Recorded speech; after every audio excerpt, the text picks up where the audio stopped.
Hello there, and welcome back to the Cinema Asylum podcast. My name is Dylan. I'm one of the two superhero and sci-fi experts. I'm Matthew. I'm the other superhero and sci-fi expert, and that did not pick up well on the microphone. Oh, wait, hold on. That time it did. Good. And your accent was off. Hello there. Listen, I don't have you in Hello yet. there. Soon. What? It's your intro now. Oh, hello there. I'm Paul, the horror movie expert. Hey, John, can you hear us in South Carolina? Jeez. Yes, I can hear you. Thank you, guys. I am John Thompson, and I am the action movie expert, and I have a couple of things to say. I feel like I'm in the Twilight Zone, for one, and secondly, I want to thank my buddy Matthew for finally the fact that I get to be part of this podcast, even though I am not in Indiana. So it's great to talk to you guys, and it's great to be here. Don't worry, we're just going to cut your part out. Yeah, don't worry about it. Gee, thanks. You're welcome. Post exists for a reason. Exactly. Okay, But in Reverse seriousness, ADR. But in all seriousness, I definitely missed you guys. Yeah, we miss you. Okay, what's new, guys? We're recording on Easter. Well, yeah, that wasn't planned. No. But there's a lot of Star Wars news, but first... Yeah. What movies did we all see this week? And last week, technically, because we didn't do last week, because the power was out.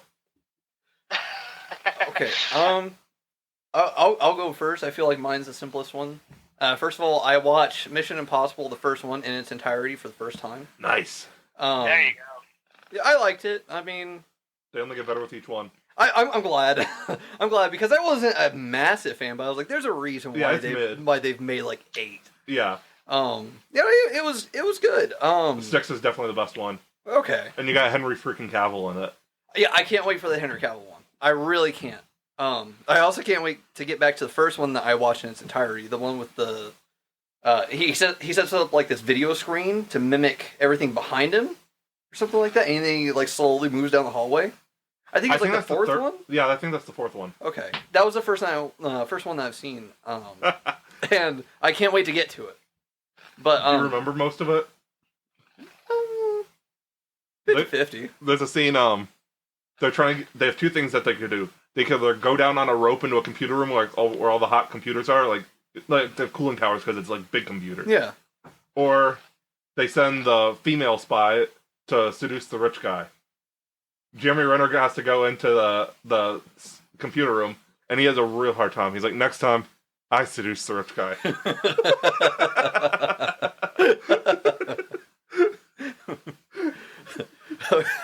Okay.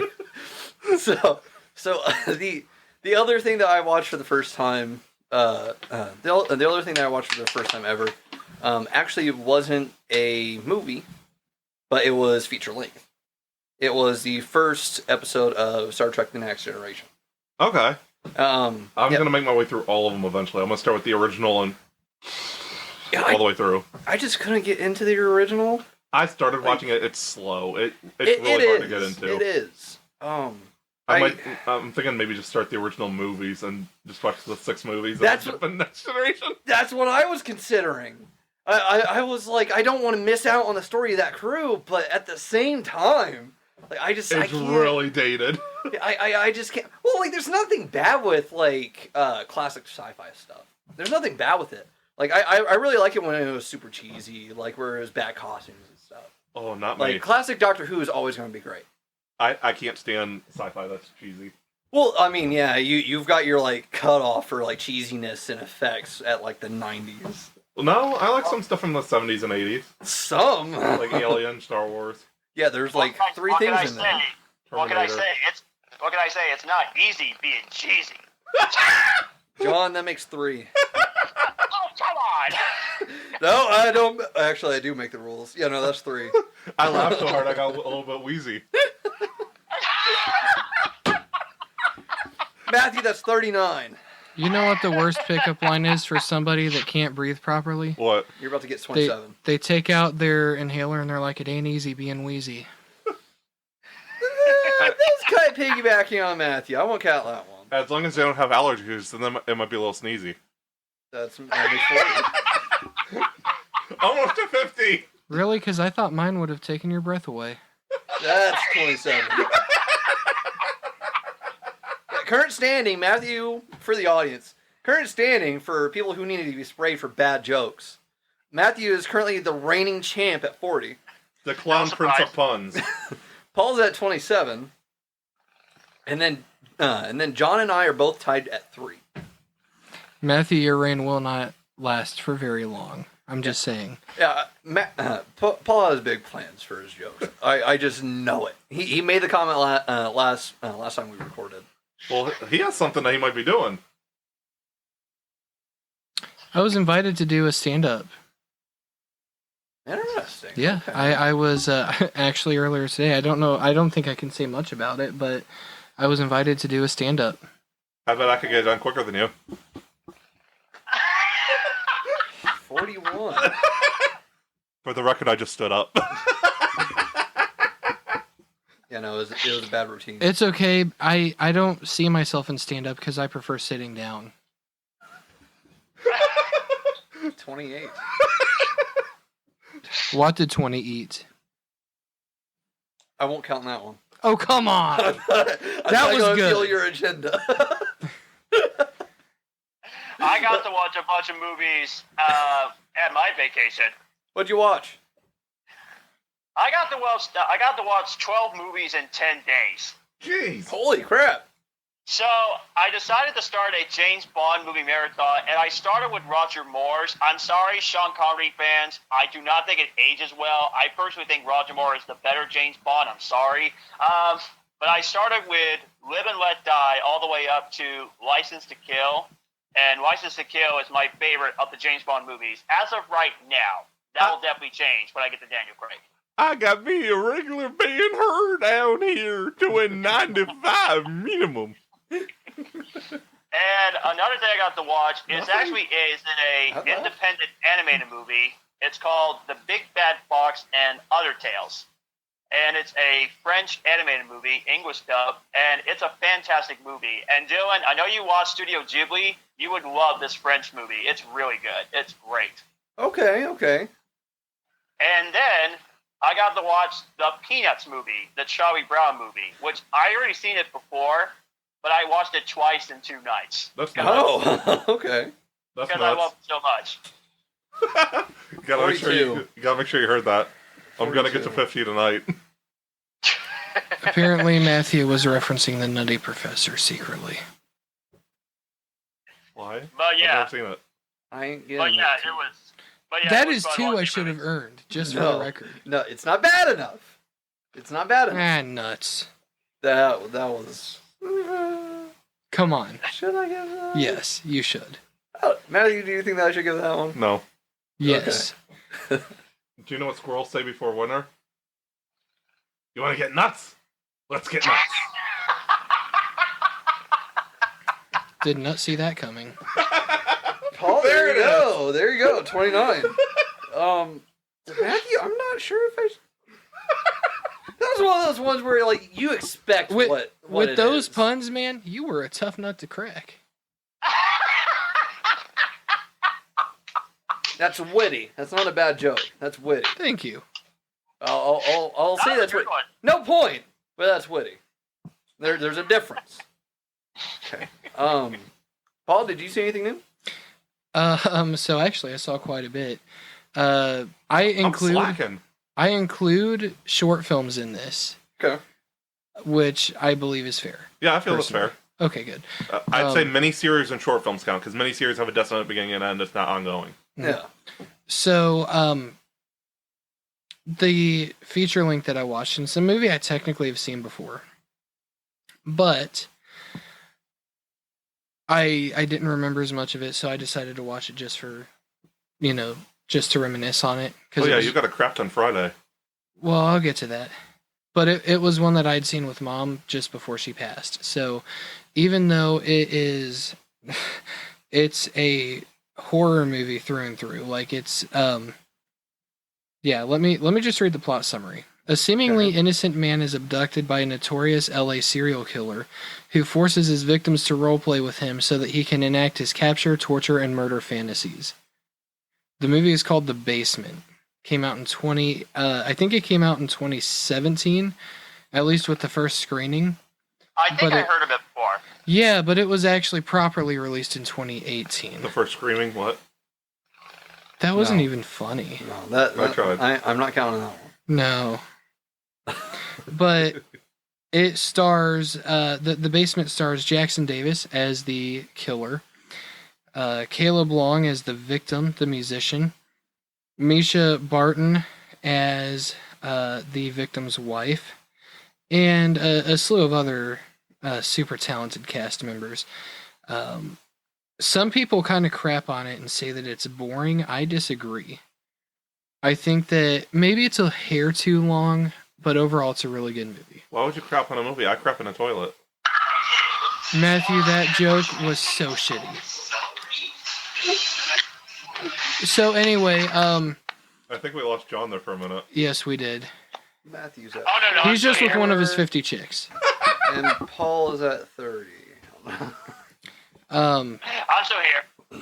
That was quick. So anyway, I've heard that about you before, Matthew. Shut up. So anyway, as far as Friday goes, my short film, The Recovery, was officially selected by the Bloomington, Indiana Film Festival, also known as BIFF. I know that there was an awards screening after, but I'm unaware of the results as of now. Nevertheless, I was shockingly able to attend the screening on Friday, so I got to see my work on the big screen for the first time ever. Oh, you did? That's awesome. So I will count my short film, The Recovery, as a movie I've seen this week, even though I made it and I've seen it probably a solid 30 to 40 times now. But I also got to see some other amazing short films. I saw one called Cora, which was made in the United Kingdom. A Dog's Mind, which was made here in Indiana, and Matthew would absolutely love. I love dogs. There was another Indiana short called Live in 5, which was pretty good.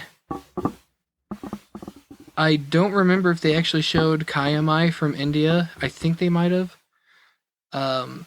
There was another short called Eerie Times, which was more of a horror-based short. And then... Getting spooky with it. Doesn't count. Boo. That was an accidental pun.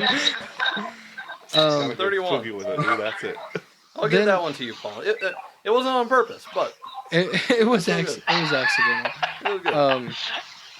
But anywho, the last short that they screened on Friday was called I'm Here, which was about suicide prevention. Okay. There was a lot of really emotional shorts that screened on Friday. So it was quite something. And then afterwards, I didn't know that they were going to do this, but they actually had me stand up. And so, like, that was the first time that I'd ever been in that situation, so I didn't really know how to react. So I just stood, everyone's clapping and whatnot, which, by the way, the reception for The Recovery was amazing. But I stand, people clap, I bow a couple times, I sit back down. Yeah. But then they call me up on the stage alongside Garrett, who's my cinematographer, Yeah. and a couple other filmmakers that were also in attendance who had their short screen, specifically A Dog's Mind, which, by the way, is another very good short if you haven't seen it yet. They called you out. They sure did. So since Thankfully, it it wasn't out on the waters. I'm gonna do that. Since it was emotional, did the tears fall or did they crash around you? That only makes sense if people know metalcore, though. I wouldn't I do count not. that one. So It's a Bullet for My Valentine song. yeah, I'm not familiar with Bullet from my Valentine. You should have known you were just shooting in the dark there.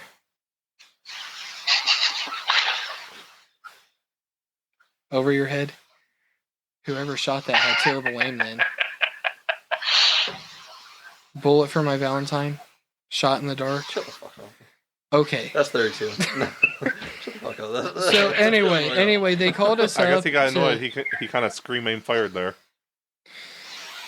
Again, it only makes sense if he knows metalcore and he is Well, expressed that he fire doesn't. bullet. Well, but still.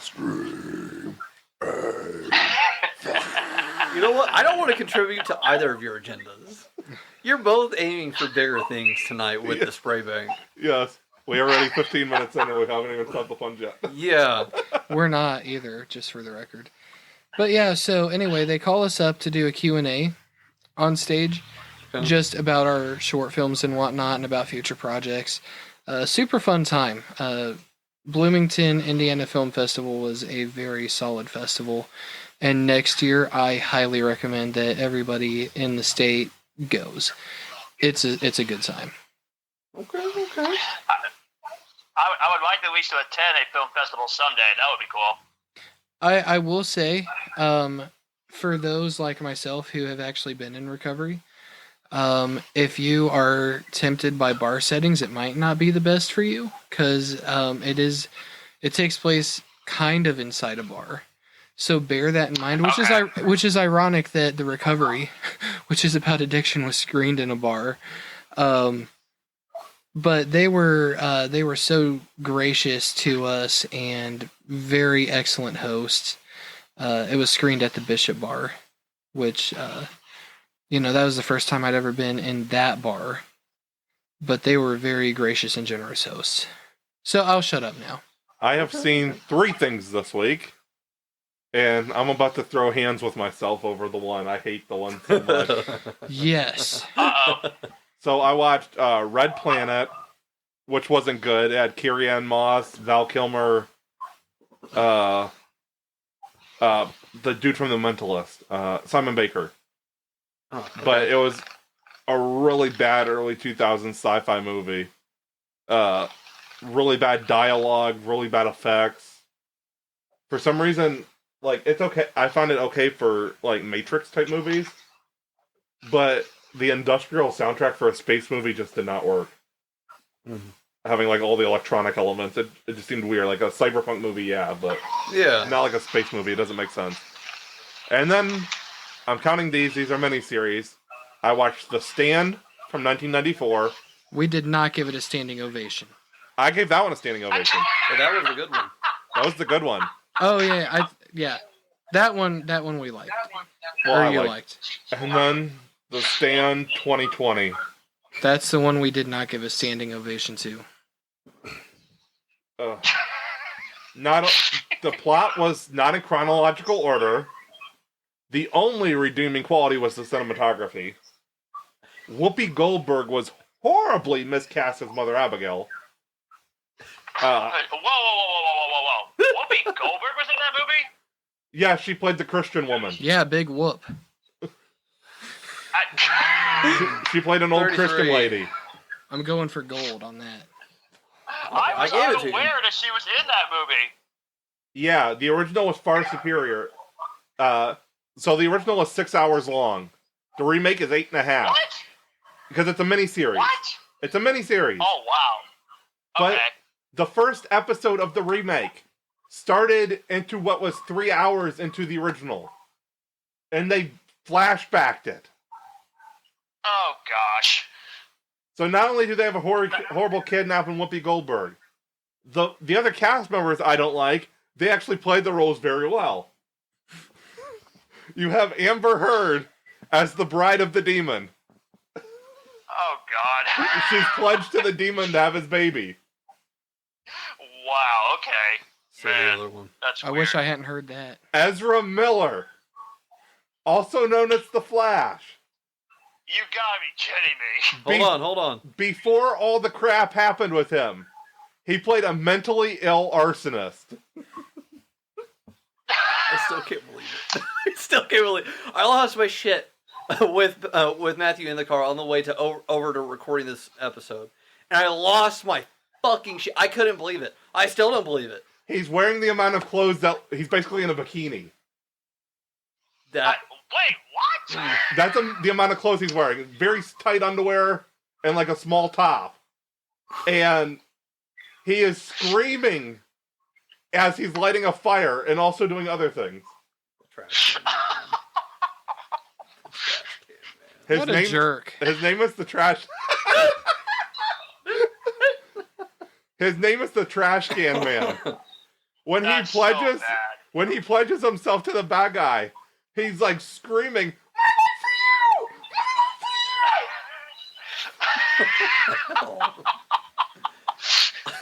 This just sounds god awful. It sounds so bad. If the last episode was supposed to make you excited for more or get you to watch well, that was the end of the rest of series. it, I know, but I'm just saying It was unsatisfactory. it was That was so putting it mildly. it was insanely boring to me. Like it if Wow. that was the first episode I'd seen, and I have zero interest in the rest of the series based off of that one episode.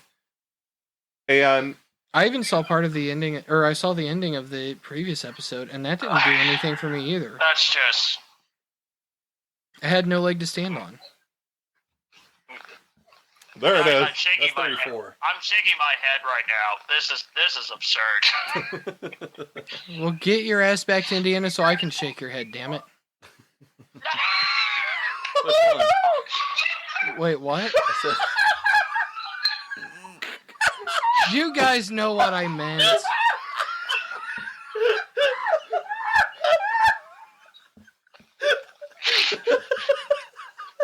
I wish I was here in person for this. All that EXE is stuff working. Please You- reset the program. John, you are there in person. Not like that, though.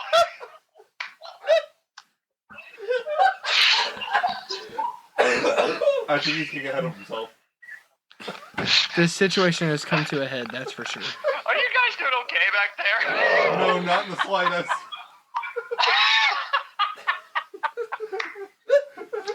I think that after this, we're going to head in the right direction, though. You really hit the nail on the head there. man. Boy, this episode's off to a great start, isn't it? Every time one of you gains a point in the spray bank, the elder one gains one. You got any more for that? I'll give you a Oh, head start. That's 2. I broke the cycle. John, when are you going to head back this way? That doesn't count. What? Yeah, I'm not going to count that one. That one wasn't bad enough. What's the score now? 47, Matthew, 36, Paul. At least it didn't go over your head.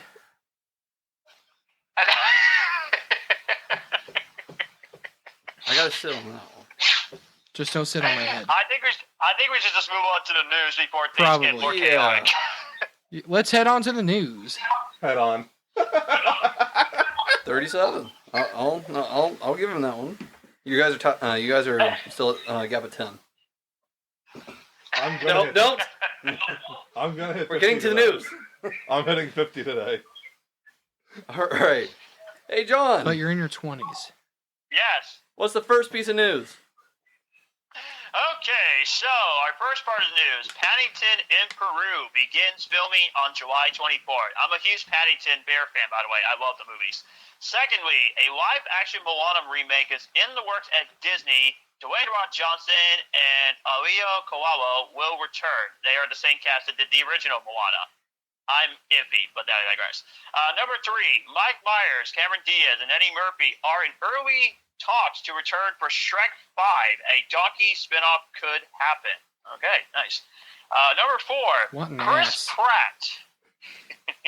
My guy, Chris Pratt, says he was surprised about the social media backlash to his Mario casting, saying, "My hope is that people will come into the movie, oh, you know I will, with an open mind, and that once they see the film, any criticism around Mario's accent will disappear." And he's probably will be right on that one.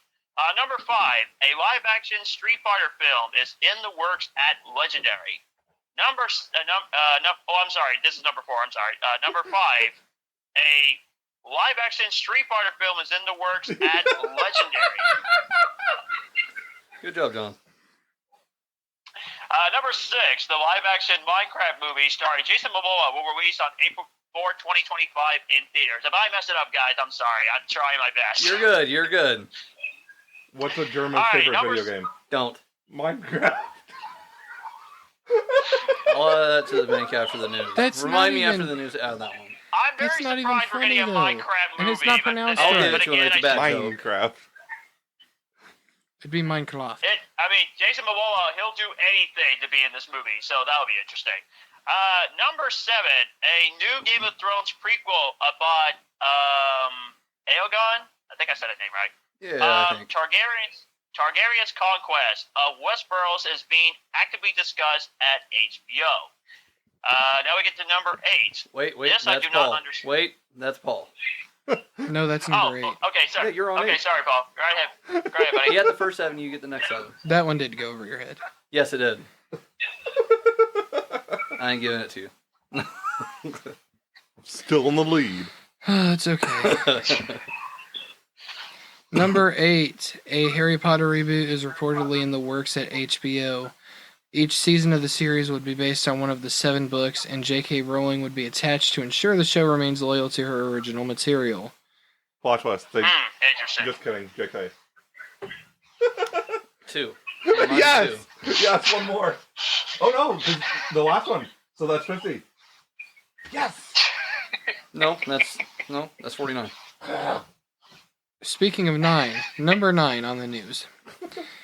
Keanu Reeves will star in Outcome for Apple TV Plus with Jonah Hill set to direct, which is a very interesting pairing. Yeah, no. I The know. film follows a deranged. Sorry, I'm so sorry. Damaged. No, my dyslexia is acting up. I'm sorry. Damaged Hollywood star who must confront the demons of his past and make amends after he is exiled with a mysterious video. Extorted, sorry, with a mysterious video clip from his past. Interesting. 10. Oh gosh. Shailene Woodley, Joseph Gordon-Levitt, and Richard Madden have been cast in Killer Heat. The love triangle thriller follows twin brothers who are caught in a violent love triangle on a remote Greek island. Oh boy. 11. Maxine, the final film in the X trilogy, which is fantastic if anyone hasn't seen it, begins filming this month. The film stars Mia Goth, Giancarlo Esposito, Elizabeth Debicki, I think. Moses Sumney, Michelle Monaghan, Bobby oh God Almighty, Cannavale, Cannavale, I think.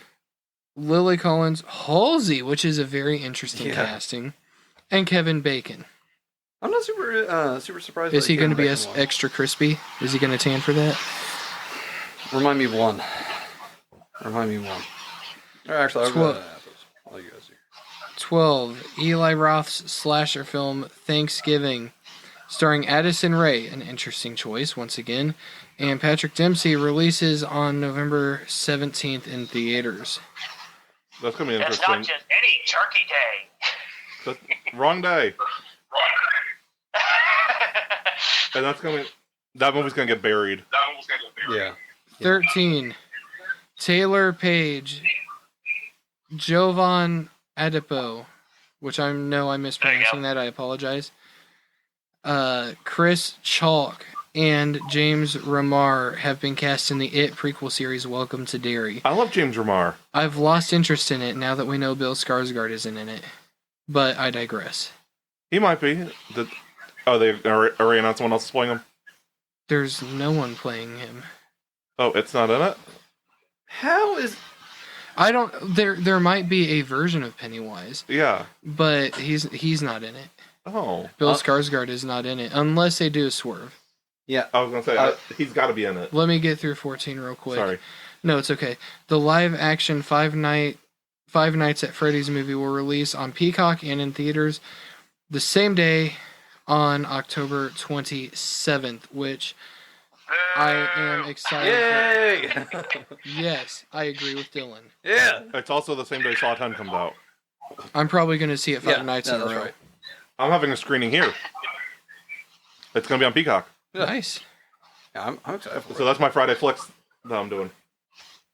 Yeah, I'm excited. Oh Are you going to punish me and take me to that movie, Matthew? Because Yeah. I'm showing it here. You want wouldn't even have to pay money.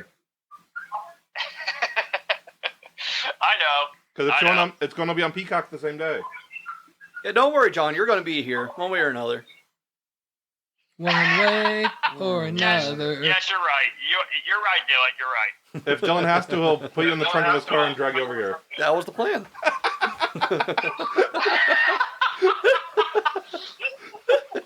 That is all the news on my end, I think.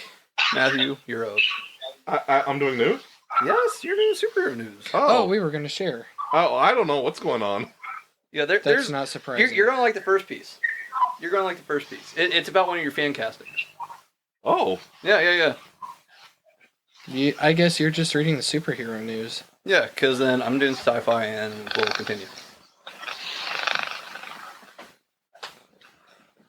Ah! Yeah. Chris Pratt on if he would star as Booster Gold in James Gunn's DCU. If James thought I was right for it, then you know that I would have to consider it. I was right on that. Am I going to get 2? Because I got Gal as Wonder Woman. No. Robert Kirkman says there will be a smaller release gap between Invincible Season 2 and 3. Thank goodness. Frank Grillo confirmed he has a role in James Gunn's DCU, which, as far as we know, is Creature Commandos. It makes sense. Makes sense. Marina Baccarin? Yeah, Marina Baccarin or Marina McKenzie reveals she is in talks to return for Deadpool 3. She married her Gotham co-star, Ben McKenzie, the guy who played Gordon. Oh, okay. Okay. Because she was Leslie Tompkins. Okay. Aquaman and the Lost Kingdom, thankfully, has been moved forward 5 days to December 20th. I did not want to go see it on my Christmas birthday. Day. I didn't know that it was coming out on Christmas Day. Yeah, it was coming out on There's Christmas. no way they would have done it on Christmas. Everything is closed. Wonder on Woman 2 Christmas. came out on Christmas. Greatest Showman came out on Christmas. Really? Yeah. Huh. But Yeah, Wonder Woman yeah, 2 it's also coming out released on like- HBO Max the same day. Wizard of Oz came out on Christmas. Huh. I found that out this past year. Joker Yes, sir. Folly Ado. Folly Ado, starring Joaquin Phoenix, Lady Gaga, You gotta be Zazie joking. Beetz, and Brendan Gleeson has wrapped filming. I am not okay today. The film releases October 4th, 2024. My most Good. anticipated film of next year. On that note, I'm walking away from it. You got it. Oh, you're such a crybaby, Matthew. Come on. Shut up. Moving on to sci-fi news. First up, Jinx Monsoon has been cast in a major role for the new season of Doctor Who. Next up, Kelvin Harrison Jr. and Murray Bartlett have been cast alongside Sadie Sink in Odessa. The rock opera, set in a post-apocalyptic future, follows a girl on an epic quest to recover a cherished family heirloom where she encounters her true love.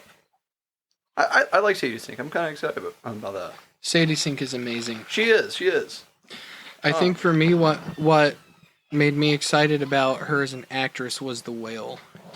I still have not seen The Whale, and it's my biggest sin right now. Oh, I yes, love it Brendan is. Fraser. I don't even have to watch the movie to know that he deserved every fucking award that he got. Yeah. Like he's Sadie Sink got nominated too, right? Did she? I don't know if she did at the Oscars, but she's picked up nominations. Okay, I was gonna say I couldn't remember if she was not. I knew she wasn't nominated for an Oscar, but I couldn't remember if she was nominated for that movie or not. I'm pretty sure she has been. Yeah, I was gonna say I thought that I saw that somewhere. Moving on to Star Wars news and Star Wars news for the rest of the episode. Actually, these are the I'm pretty excited to be part of this one. Yeah, no, this is a big episode. It's a tall order.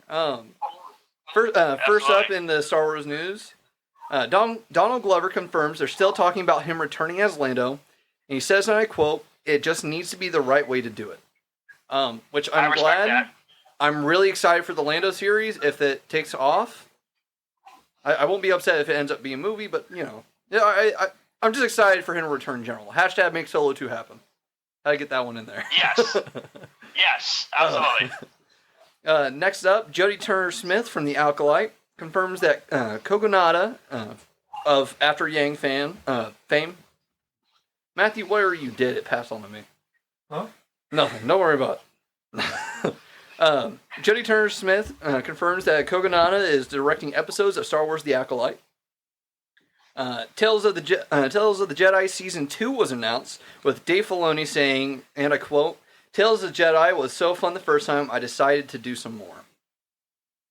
Next, Kathy Kennedy says that Taika Waititi's Star Wars film is still going to happen, and she says, and I quote, "He doesn't really want to bring others into that progress, and I don't blame him. He has a very unique voice, so he wants to protect that, and that's what he's doing." There are people that are upset about him doing this movie because of Love and Thunder. Yes, I am.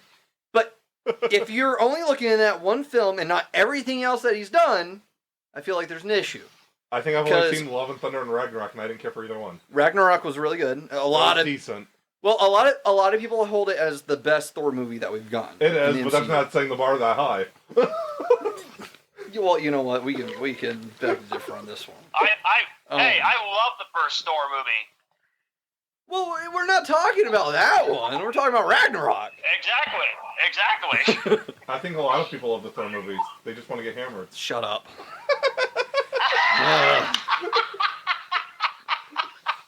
Listen, what we do in the shadows was great. It was great. Our Flag Means Death is also good. So I have high hopes for Star Wars.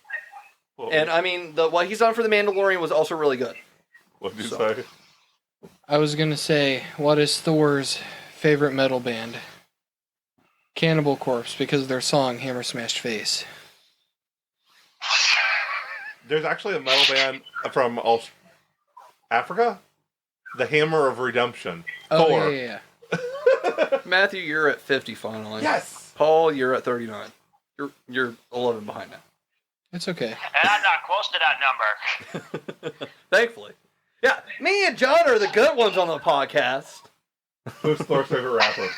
I'm not listening to this. I'm moving on to the next piece of news. MC Hammer. Ewan McGregor has expressed his interest in an Obi-Wan Kenobi Season 2, and he teases his future as Obi-Wan. He said, and I quote, maybe the audience will want more to come. Which, absolutely, there's a lot of people that want it to continue. Maybe the audience will want more to come. Oh yeah. I'm going to work on my Ewan McGregor impression. You should. You should. I know that. I think you'll be better at it than me.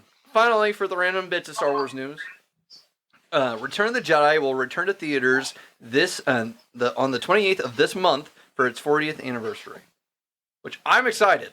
I've never gotten to see the original trilogy in theaters, and so far I still haven't. I missed my opportunity for Empire because it was on my birthday. The only ones I've seen in theater are Rogue One and Force Awakens. Really? Yeah.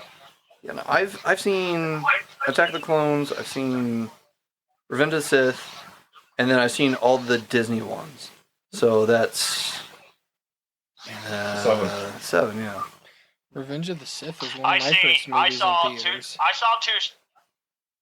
Sorry, go ahead. Sorry. Oh, I just said Revenge of the Sith was one of the first movies I remember seeing in theaters. I never got to. I remember sitting down for it because it was basically the same experience as sitting down for the first Transformers movie. Like, it was literally almost beat for beat the same thing. The only thing is I got a comic with Transformers. But I heavily remember the marketing for it, like the "Who's Your Daddy" poster. I love that one. That was actually in my English teachers. I'm calling out one of my best friends. You said Transformers. Anna hates Transformers. So she's not looking forward to the new movie. No. I'm here. Anna, we mentioned your favorite movie. I know you're going to listen eventually, so. Well, yeah. What I was going to tell you was I seen 2 Star Wars movies in theaters. One was The Last Jedi, which I was all by myself, by the way. They showed it on the last day, and I was the only one that sat through the whole movie. I was all by myself. Well, yeah, it was the been last nice. day. At least he lasted. And also, The Rise of Skywalker, it was on my birthday, and it was crowd packed. So I only seen 2 Star Wars movies. Actually, I'm sorry. I also saw Solo in theaters as well. So I seen 3 of them in theaters. Did you Were watch you that solo for that one? Come on. I had that I'm giving that one to Paul. I didn't even hear you. Yes, that was terrible, Paul. Yeah, Paul, you're at Matthew, 40. that was terrible. Out of all the puns, that one was bad. All Just I've like got Solo was. Yeah, just like Solo was. Here we go. I'm not adding. Paul I wasn't already here for the decided. last one. I decided I'm not adding points for Solo anymore. No more cheap shots. Well, Paul wasn't here for the last time, so this is gonna be a throwdown episode. Speaking of cheap shots, have you seen Solo?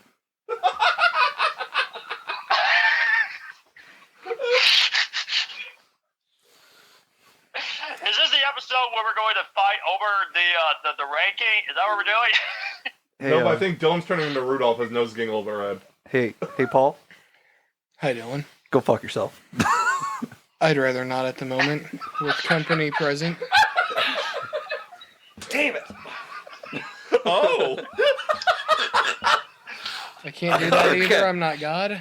Okay, moving on. Have a hashtag make Solo 2 happen. Moving on.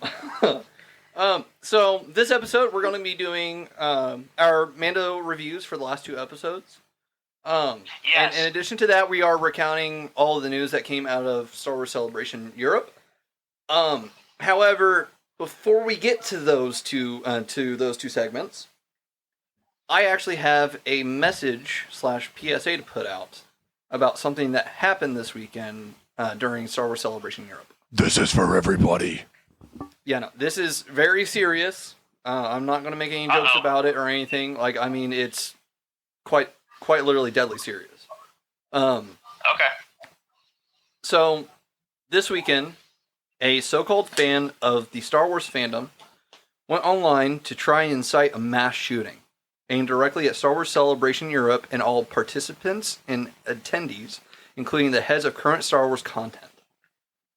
This extreme and horrific call to action should be an eye-opening moment for all fandoms, as this kind of behavior could happen to any fandom, all stemming from a place of overwhelming aggression and distaste for modern content. Furthermore, this fan was seemingly inspired by online content creators who make their money based on invoking rage and hatred against their beloved fandoms, and should be a warning to them. While their roles weren't active, their inspiration for this fan's extreme behavior is entirely on them for choosing to monetize hatred and continually diminish the less extreme yet still horrible acts committed by their fans. I will not name the content creators, but if you're knowledgeable on YouTube content creators, especially in the Star Wars, Marvel, DC, just pop culture, on-screen entertainment industries, if you're knowledgeable on YouTube content creators, especially the ones that are extremely vocal about quote-unquote woke themes in franchises, you probably know exactly who I'm talking about. There's a core group of them that frequently collaborate. Like I said, I will not be naming names.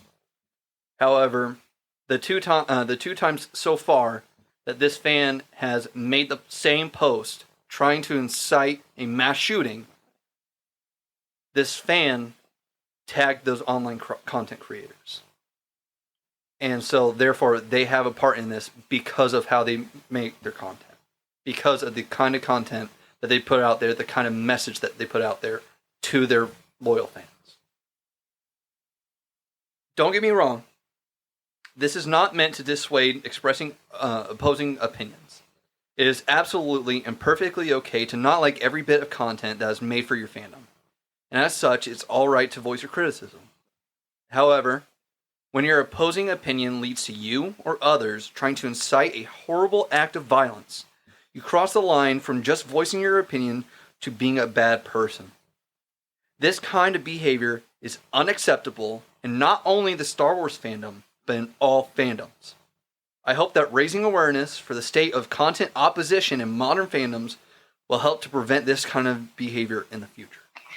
And that is our official statement. I personally, I just... There's an echo. Yeah. Yeah. Personally, I can't. Like, I don't... I'm not one of the people that agree with the online creators that were tagged in the first place. I generally don't agree with them or that side of the fandom. Because while... And Some could say, oh well, it's because they don't like the Disney Star Wars stuff, and you do, and stuff like that's not at all what it is. No. We're okay to respectfully disagree. Yeah. Like Paul, Matthew, I disagree with you on Disney Star Wars. Yeah. Obviously, Solo being one of the key ones. Yeah. John, I disagree with you on the prequels. Same as Matthew. Yeah. So it's not at all I the agree with fact. you on Rogue One. Exactly. I'll throw down for Rogue One. It's not at all that I don't like opposing opinions. It's not. It's the fact that these fans, these quote-unquote fans, actively hate the fandom so much and actively hate the modern content so much that not only have they been harassing actors and actresses, especially those of color and the female leads, not only are they actively doing that, but in addition to that, we have fans like this where they try to incite a mass shooting at a public event where many, many, many fans were, along with a lot of the heads of the current content team. Express for your fandom how you want, but don't let it turn into violence. Absolutely. Absolutely. And that can be verbal violence or physical violence. Yeah. Here's how it is at the end of the day. If you do not like a product, don't watch it. It's that simple. Yeah. But to I agree.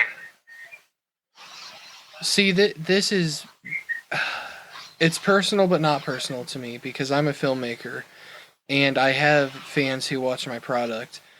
And if I ever caught wind of one of my so-called fans making statements and threats like that and trying to incite violence, I would be devastated as a creator.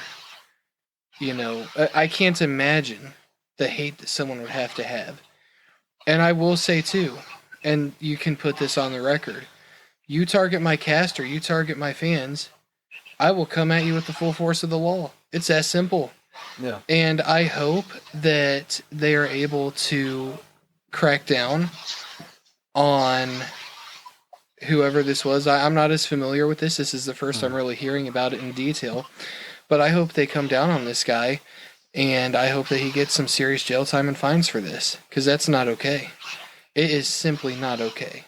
Well, so far, it's entirely possible that this quote-unquote fan created a third account or a fourth account, depending on how many have gotten banned so far.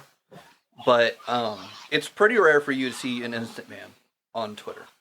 Now, there are a lot of suspensions that are happening. There are a lot of bans that happen. But as far as I was aware, the second account was basically a first offense.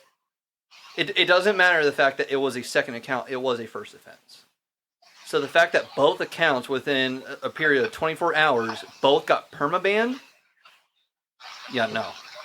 I don't think that anything more serious is going to go past that because it violates like anonymity online and stuff like that.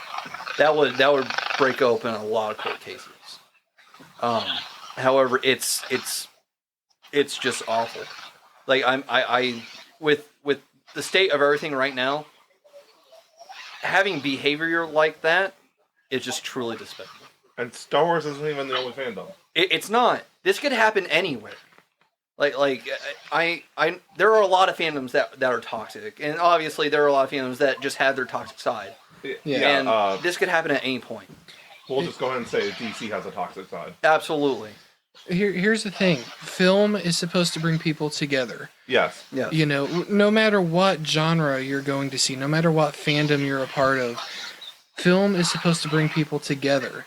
Whenever you go into that theater or you go into a screening, you are going there to have a good time, you know, with like-minded friends, people. family, complete strangers, whoever, all with the common goal that they just want to go and have a good time. That's what film is supposed to be. And so the fact that somebody would take advantage of that, it's truly horrendous. And Yeah. even more so with other franchises, like where it actually brings people together. Yeah. Like you have horror conventions, you have Comic-Con, all people united exactly. for one goal. Like, I think I told you guys when I seen It's almost like a family. Yeah. You know? When I seen No Way Home that Friday night when it came out, there was a couple people in full costume, and I had to run out real quick when Andrew ended up coming on screen. I picked the worst time. Spoiler alert. It was 2 years ago. I know. Yeah. But still. If Some you haven't people seen might it, be that's really your behind. fault. Yeah, Jacob hasn't seen it yet, but if he hasn't seen it, that's on him. Yeah. But when I came back and Toby came on screen, those people got up. Some people, like, everybody was clapping. Yeah. There was definitely a lot of cheering. But some people the one guy actually got out of his seat and was almost crying. He just started screaming, yes. And it brings people together. Like, people are passionate about their fandoms. Absolutely. And there's no reason that your passion should end up becoming hate-filled. Absolutely. It's funny you bring No Way Home into the discussion. That's the last movie I saw in the theaters with my mother. And I'm so glad that it was because of the crowd reaction. Yes. Because we got to be a part of that. We went on the Thursday screening, so this was actually before it was out. So, yeah, let's just get that on record. Paul's seen a superhero movie before I did. Yes. It's pretty amazing. Yes. Amazing Spider-Man. Yes! Back on the game. We got spun into his web. That wouldn't count to you. That would go to me. Because I'm the one that said that's amazing. That's an amazing act. That is true. True. Crap. That would count towards me. However, I was not making it a bad joke. I was. Should I count it? Yes. I would count it. Matthew. But yeah, Coming up to no, four. No Way Home, like the crowd reactions, it's amazing when you go into a film and you get to experience those reactions in person. Yeah. You know, Oh, like, yeah. there's just nothing like it. You know, even going to the screening this past Friday, even though it wasn't anything crazy like throughout the shorts, you know, the fact that the short films got applause afterwards, like, I love those reactions. And especially whenever you do get to go to a bigger screening, such as No Way Home, whenever the crowd goes ape shit, Yeah. it's amazing. That is what film is about. That's what film is about. So if you want to fuck with that, pardon my French, but if you want to fuck with that, then fuck you. Yeah. There's only a few films that I've been to where it's got an amazing reaction. But it was worth it. Obviously, Endgame. Mm-hmm. Specifically, the Cap Shield. Or the Cap Hammer, sorry. And the Avengers Assemble. No Way Home. Cocaine Bear had a good reaction. Lots of laughter, not much standing ovation. Mm-hmm. Multiverse of Madness. Yeah. Did that have something? Yeah, no, a lot of the Illuminati. The Illuminati. I meant scene. at the screenings we were at. Did it happen at the one we were at? Yeah, no, I heard people reacting. When my fiance and I went to go see Multiverse of Madness in IMAX, there was a guy reacting the entire time. Like, his mind was actively being blown. Like, So was the one dude of the Illuminati. Shut up. Oh, no. I'm adding that one. I can't remember his Professor name. X. Yeah, no, No. during that, Oh, no, Black Bolt. Mhm. yeah. During that scene, all the Illuminati, like, he was reacting. He was like, "Oh my gosh!" He's like, "That's Oh, Mr. Fantastic." savage. He's like, "That's Mr. Fantastic." He was like, "Oh my gosh!" He was like, "That's the classic. That's the first person that played Professor X in live action." He was like, "And he looks exactly the way that he did in the cartoon." Like, he was super passionate the entire time. And, like, he was annoying me for the first bit of the movie. I was like, man, this guy just won't shut up. Did you guys get the Scream 6 crowd reactions? Not No, really, there was another, like, 9 people in the theater with me. Really? I That had was about it? I had about a half to 3/4 of the theater full. I just There was a went couple again. of claps at the end, but nothing else. Yeah. I just went again last night, and it was another packed theater. Really? Yeah, Connorsville I've must seen- like Scream 6. well, but it's like that in a lot of markets, though, to be fair. I'm just saying compared to here, because Yeah. here it's... No. It's not even in theaters here anymore. I know, but like every show But- that we went to here, except for that very first one where I went opening night, there was Yeah. nobody. Yeah, but no, even for Scream 6, whenever I went to the premiere, because again, that was the day I went on the Thursday before it was actually out. Amazing crowd reactions. The jump scares, you know, they got the gasps and the oh shit. You know, I don't know. I could talk for hours on end about movie reactions and how amazing they are.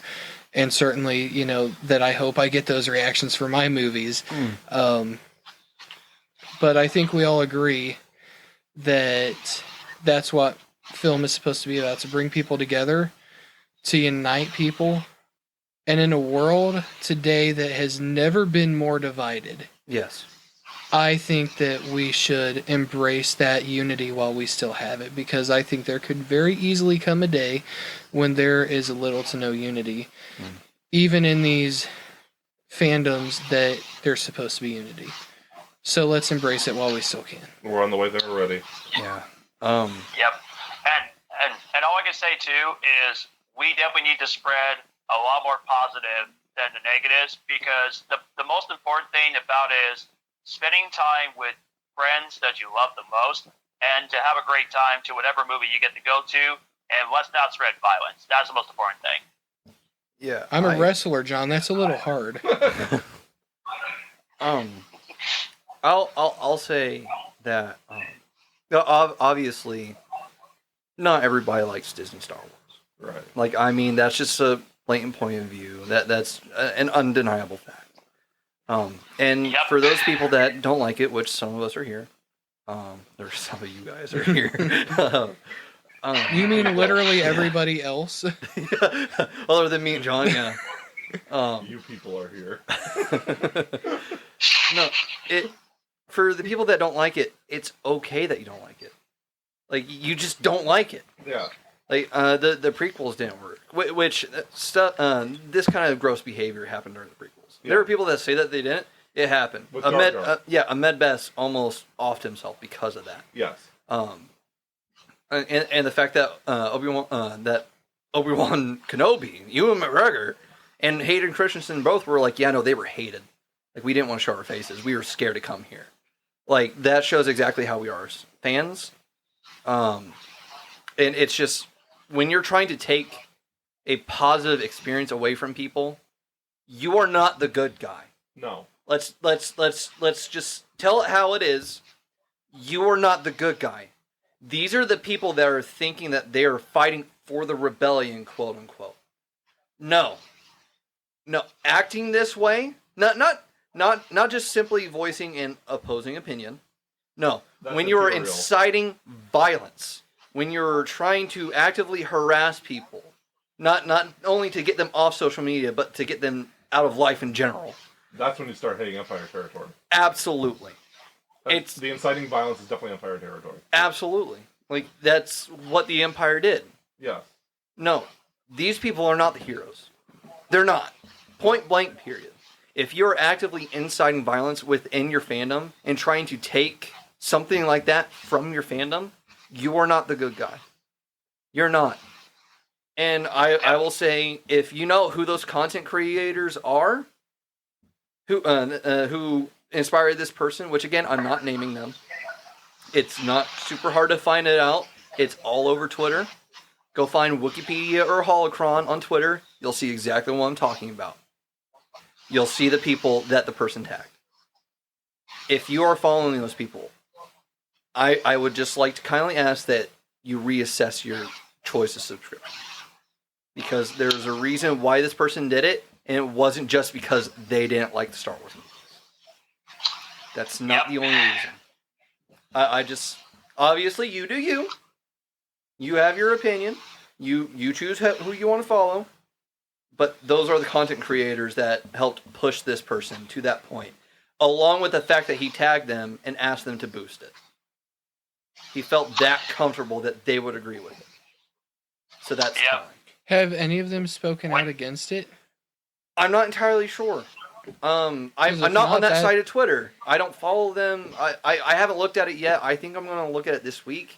It's just seeing that kind of mess with me this entire weekend. Mm-hmm. So I was trying to stay out of it as much as possible. I assume that when something happens, I'll end up seeing it some way, somehow. Mm-hmm. But I have no idea. I highly doubt that some of the people that were tagged would do that, or would say something about it, like speak out against that kind of behavior. Because again, these are the same content creators that diminish the backlash of Moses Ingram playing an Inquisitor in Obi-Wan Kenobi. she received a lot of death threats on Instagram and shared those death threats on Instagram.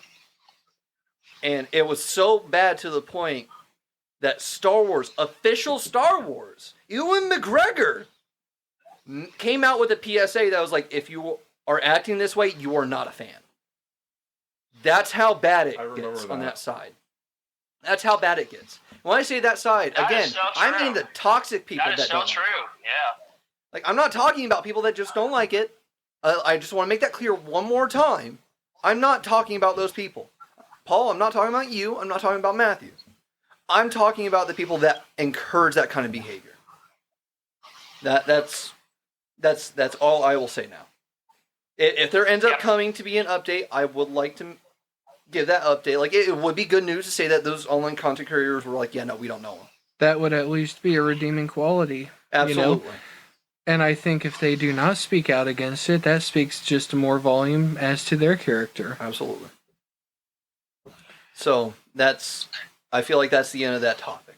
I say we move on to happier discussions. That's what I was about to suggest, yeah. Mandalorian reviews. Yes. Chapter 21 Okay. and 22. I'll bow out of this part because I've not seen it yet. Okay. Do you want to leave the room so you're not spoiled, or do you? I don't care about spoilers. Okay. Matthew, John, do either you want to start it? Cameos. Yeah, I'll Cameos. start. Okay, yeah, I'll start. Loved episode 5. Loved that episode. I thought one of the comedians that made a cameo thought that was really cool in episode 5. Loved the action. Love the visuals. Like I said, it's ridiculous how incredible the TV show is. It looks like an actual movie. So episode 5, loved it. Episode 6, that cameo shocked me. Which one? And I'm just gonna,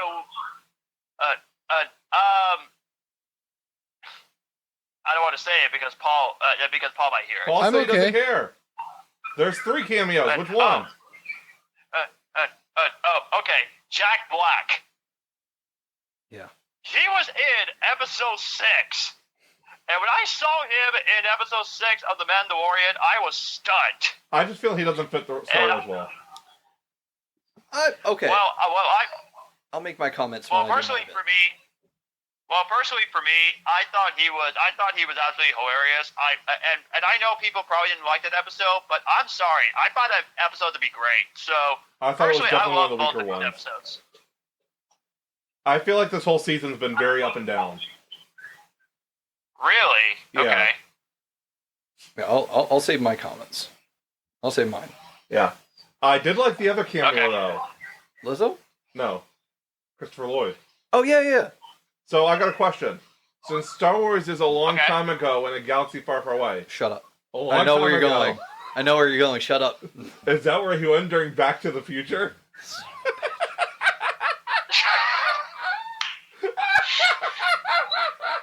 That's a good one. That's a good one. Thank you. I'm not giving you one for that one.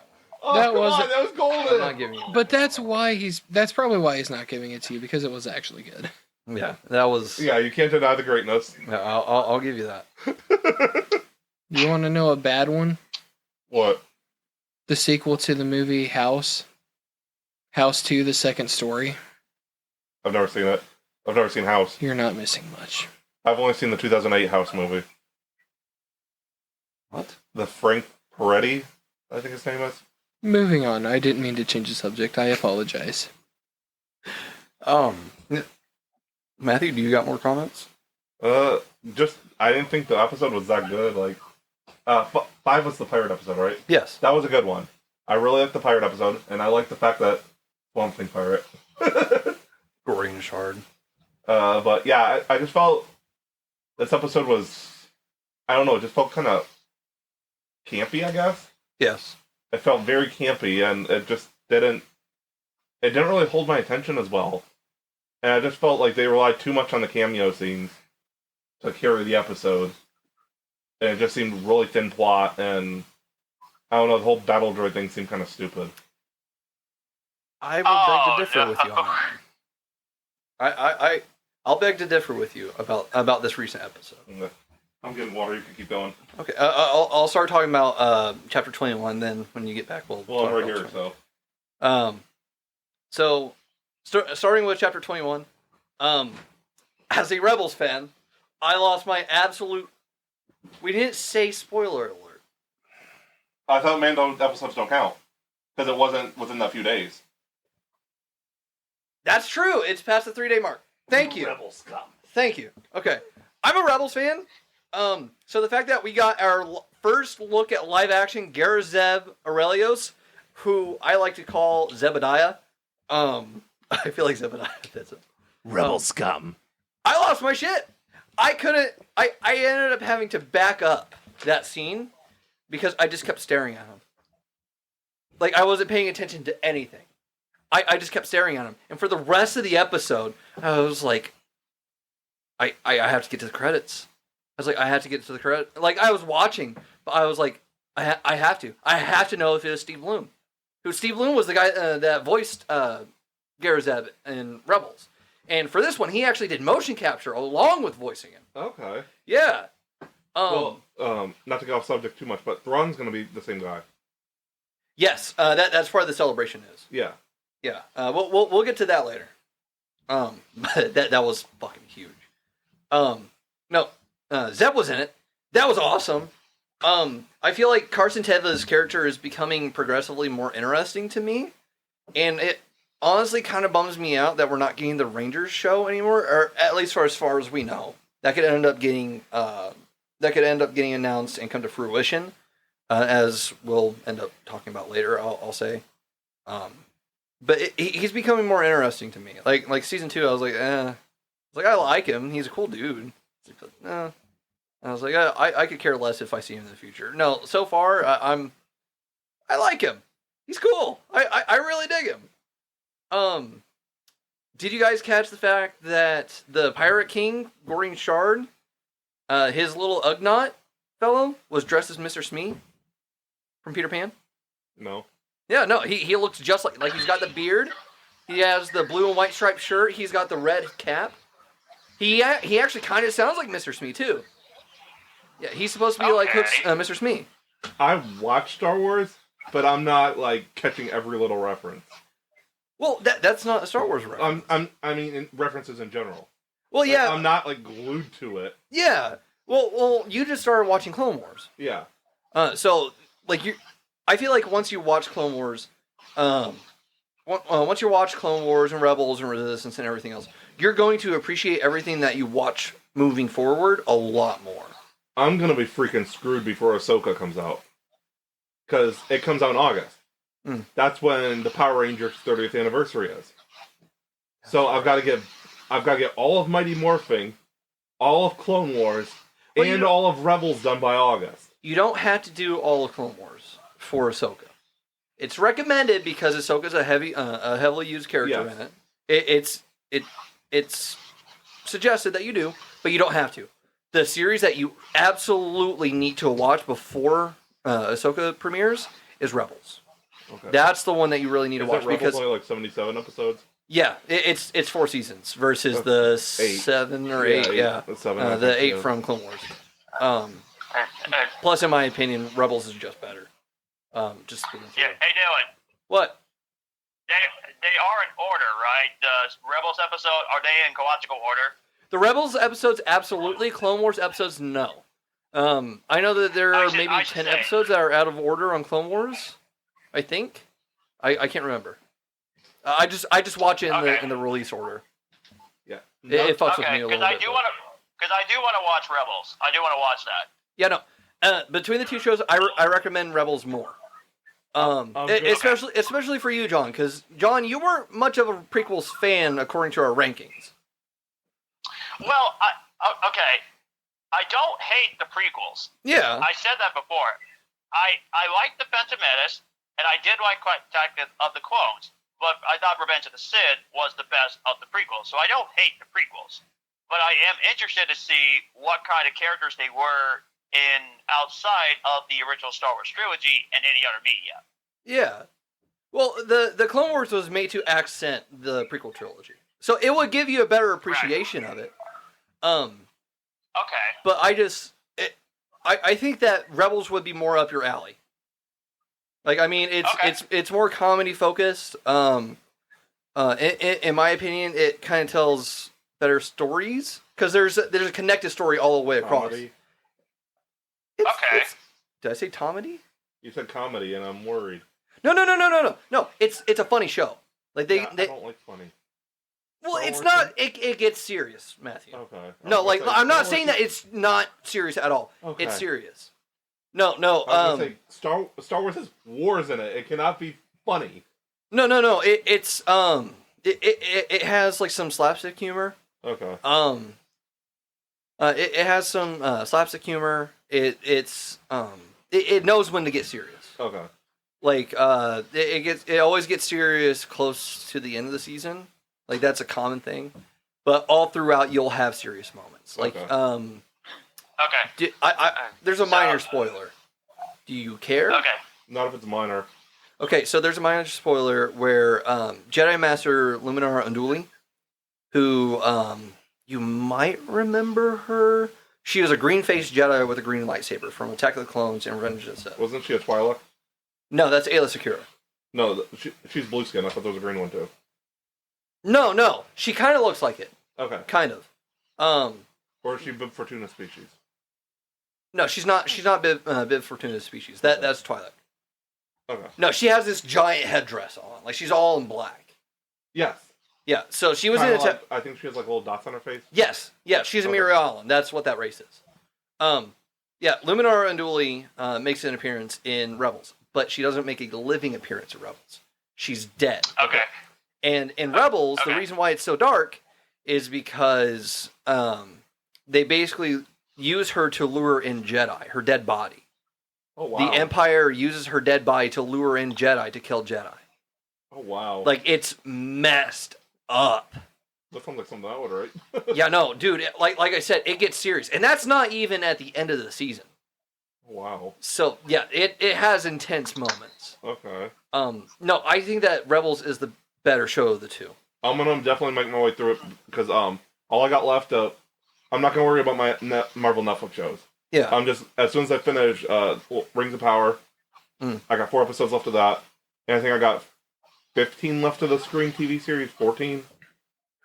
So once I finish those two, I'm just gonna devote all because Power Rangers I'm already on episode 25 or something. Yeah. That's my nighttime show that I watch in bed. But I want to watch Clone Wars on the projector. Be a smart idea. Getting back to my review, I like talking about Rebels. Yeah, that's because I was going to ask you a question. Yeah. Did you like the cameo in episode 6, or did you thought it was just? Wait, I'll get to that. I'm talking about episode 5 right now, and I'll get to it. I have comments about it. Okay. Yeah, finishing up my episode 5 review. I felt like the action sequences were great as always. I don't think it was above and beyond the way that it does sometimes, especially with the 6th episode. I think the 6th episode went way above. But the action sequences were great, and the incorporation and focus on the pirate aspect of it, especially one of the lines where Gorian Shard talks about the pirate nation. It makes me wonder about how much more pirate content we're getting in future Star Wars. And on top of that, it makes me desire this Clone Wars / Rebels character, Hondo Ohnaka. It makes me desire him in live action even more. Because I think that if they're going to explore more of the pirate nation, which I think they will with Skeleton Crew. Because apparently one of the characters seen in Mandalorian was also seen in the trailer that they showed for Skeleton Crew. I've seen something about that, with that character you just mentioned. Hondo Ohnaka, yeah. I've seen something about he cameos in the Ahsoka trailer. No, that was another character. If he's in the Ahsoka trailer, it must have been the exclusive one that they did. But I haven't seen anybody talk about how Hondo Ohnaka was in that. And I got a lot of the exclusive something stuff. about it on Instagram. Yeah, if he's in that, I don't see him. Yeah, maybe he's in another trailer that they showed. But yeah, apparently he cameoed real quick in the trailer. No, I don't believe that. I'm going to have to go find that out. Because it'd be fucking awesome if they do. I would just type in his name in Ahsoka on Google and see what comes up. God, I doubt it. I don't know what point in the trailer that he could have been in there. So if he was in there, it must have been on the... Maybe? That would have to be it. But Hondo Ohnaka is not a background character. He's not. And some would say that about Chopper from Rebels. Some would say that because he was in Rogue One. But no, Hondo Ohnaka's not a background character. He would be at the very front the entire time. Get to the chopper. Yeah. He would be there. He would absolutely be there at the front. And while, yes, I know that technically this wouldn't be his live-action debut, because he's in the parks. The Millennium Falcon ride that's at Galaxy's Edge, Oh, okay. he's the main guy on that ride. Okay. So, like, they had an animatronic for a while. I'm pretty sure the animatronic's down now. But he appears on screen giving instructions and stuff. He's also occasionally a walk-around character. Oh, okay. Which the costume for the walk-around character is insane. But yeah, no, it just made me desire that. Moving on to the episode that Matthew didn't like. Yeah. Honestly, I loved it. I really did love it. Yeah. So upon first viewing, and this isn't my first comment about it, but It's I'll Star go Wars, ahead and of get it course out you of the way. Yeah. Upon first viewing, Jack Black and Lizzo were really distracting to me. Yes. Like it's just that's who they are. They're distracting in total. Jack Black is so far out. like he's insane. He is a character in and of himself. Jack Black is Jack Black. Absolutely. Same for Lizzo. Lizzo is fucking huge when it comes to her like persona and stuff. Like she's super insane. But they both kind of commanded the screen each time because of how huge they are. Like they're large profile character people. Like people know Jack Black, people know Lizzo. Same for Christopher Lloyd, but not as many people would recognize him modern times. But you can say that about Jack Black and Lizzo. Yeah. Like people know who they are. Right. So they were distracting to me in every scene that they were in the first time that I watched it. But rewatching it, they felt a lot better to me. Like they fit more cohesively with the story. But it also helped that when I watched it the second time, I watched it under another lens. And this is the lens that I think that you would actually like, Matthew, is the fact that it was a buddy cop episode. Okay. So I'm pretty sure that I've talked about it before. When I watched Love and Thunder, which this is relative, I'm not just getting off track. When I watched Love and Thunder, which a lot of people don't like Love and Thunder, it's not a very good movie. With modern times, it's not a very good movie modern times, and it doesn't fit super well with everything else that the MCU has done. Like it just doesn't feel like it got that Marvel brand quality sticker on it. Certified friend. Inside joke, Paul. Buddy cop, Aaron and Jerry. Yeah. Oh, It'll make sense in October. Dylan. Yes. I was gonna say I'm sure that will get that joke, so I'll laugh now. When I watched Love and Thunder, upon first viewing, I experienced it the same way. I was like, this isn't a very good movie. Like it had good moments. Yes. But it just it didn't feel super good to me, and that's kind of an issue when you're at the point where the MCU is. Best part, without a doubt. Sorry, getting off topic, but still a little bit. Yeah, you're good. Christian Bale. Yeah, no, Without absolutely. a doubt, best part of that movie. No, there should have been more of him in that movie. Yes. For a villain, he was not in it that much. He wasn't, and the MCU kind of has that issue where they don't show the villain as much as they should be, especially a villain like that. Christian Bale is one of the king of comic book characters because his Batman was incredible. Yeah, and his villain was incredible. Yeah, he knocked it out of the park. Him and Michael Keaton both. Yeah, because Michael Keaton had Batman and a villain, both MCU. But when I watch Love and Thunder now, and it started when I'm pretty sure that my dad listens to this podcast now. So yeah, I know. I had when I told him about the podcast finally after like 7 episodes, I kind of gave him the warning, where I watch movies high sometimes because Toasty. I smoke this alternative weed for medical purposes. I just want to make that clear. I smoke alternative weed. Like, it's not actual weed. It's Delta 9. It's legal. All the kit and caboodle. Nothing illegal about what I'm doing. And it's, I had to break it's that only news that. to you. It's not like you're doing cocaine. Yeah, exactly. It's like, okay, if you're gonna be like, oh well, you do drugs, well, it could be a lot worse. Like Shelbyville is Meth City. Meth City, yeah. No, seriously. Like we were one of the top ranking cities in Indiana and in the fucking United States for how bad we are with meth. So it could have been a lot worse than me smoking alternative weed. It could have been a lot worse with me getting on the Delta 9 train. I'll just put that out there. When it comes to substances, I'm pretty sure I'm pretty sure that what I'm doing is the least of everybody's worries. But no, I watched Love and Thunder High, like the second time that I watched it, and it put a new perspective on that movie for me. And watching this episode a second time did the same thing for me. Where with Love and Thunder, I was like, okay, it wasn't made as a modern MCU movie. This was made as an 80s MCU movie. Oh. It's an 80s movie. I can definitely see that. Yeah, I no, can definitely like see that. rewatch it. When you rewatch it, as you're watching it, think about 80s movie tropes. I'm not going to spoil anything, but think about 80s movie tropes. The initial montage of Thor's story being told, that's an 80s trope. With the 80s metal. With the 80s metal, it's been branded as being pretty 80s focused from the get-go. Love and Thunder. Thor plays a pretty 80s character. Exactly. Like he's that like ultimate like bro, like macho.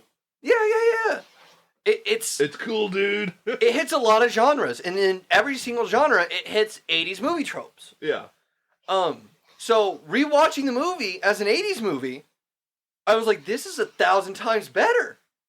Like, I think initially, when I ranked it, it was 27 on my list. I have no clue where it's at on my list. We'll end up getting to them eventually. I'm going to catch a lot of flack. After Guardians, I feel like we should do it. We should. Because Guardians is the big one Absolutely. this year. Yeah. I agree.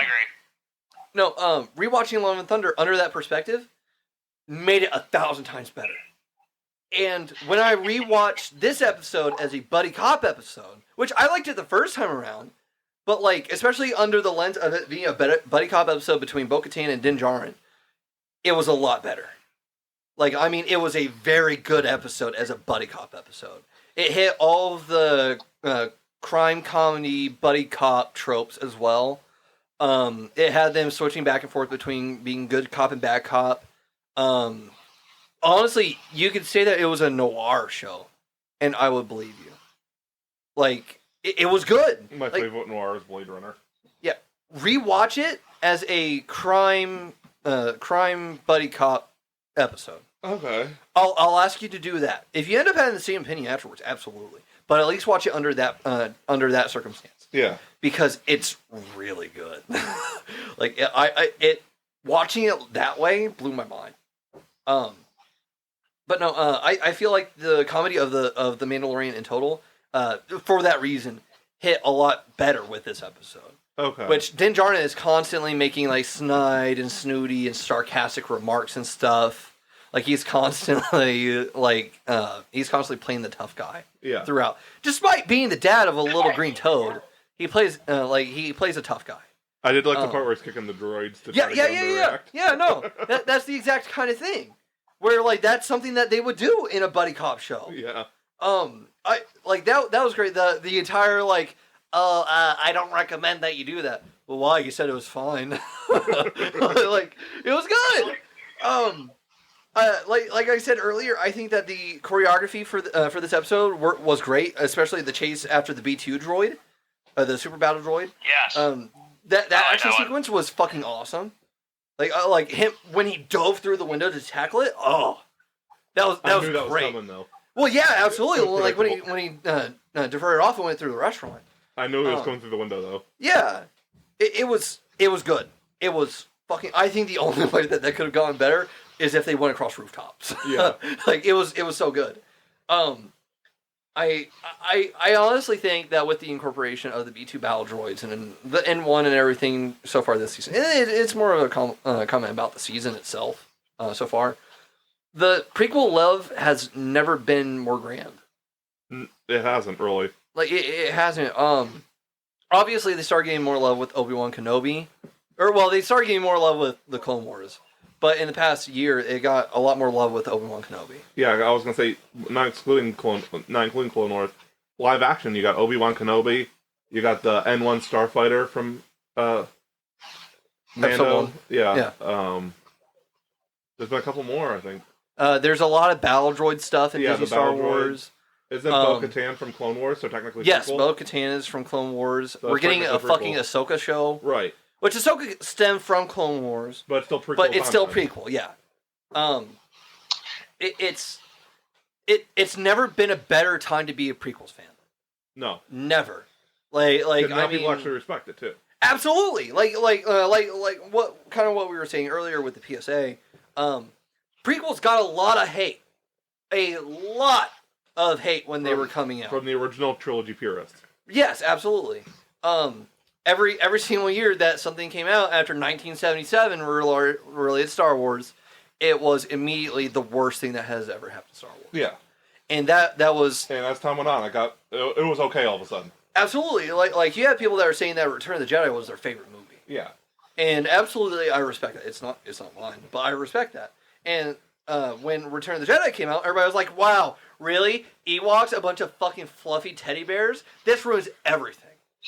Like people thought that it was ruined Ewoks. because of the Ewoks. The exact opposite opinion of my mom. I love the Ewoks. I love the Ewoks. Yeah, the Ewoks are great. They're a great thing to they're a great thing to love, especially when like everybody's like, "Oh, well, they're just so cute and fluffy." It's like, okay, you didn't pay attention to the Ewok village, did you? Like They were trying to have a barbecue. yeah, like, how do you think they got those helmets to play drums on during the celebration? Like they fucking ate them. Where do you think they got the meat? What do you think they were doing with Han and Chewie and Luke when they captured them? Exactly. Literally, C-3PO said that they were supposed to be sacrifices in C-3PO's honor. What do you think they were gonna do? Put them up in a fucking hotel? No, the Ewoks are cannibals. Or they're not cannibals, but they're fucking ferocious. They're fucking ferocious carnivores. I'll add one to my score for that one. It wasn't intentional, but I'll take it. They're ferocious carnivores. So it's like they're not cute, cuddly teddy bears. Well, it's, they kind of are, I guess, if you're a friend. But like, try that any other time. You're gonna be fucking eaten. So it's like people said that because they were so fucking cute and cuddly and all that kind of shit, because they weren't serious, because they weren't darker, because they didn't match stuff from Empire and stuff, that ruined Star Wars. But now people fucking love it. Same as people fucking love the prequels now. It's a turn of the time. Now it's those fans that are the leading voices. So, the Ewoks have never heard of Han Solo, but they've heard of Han Sandwich.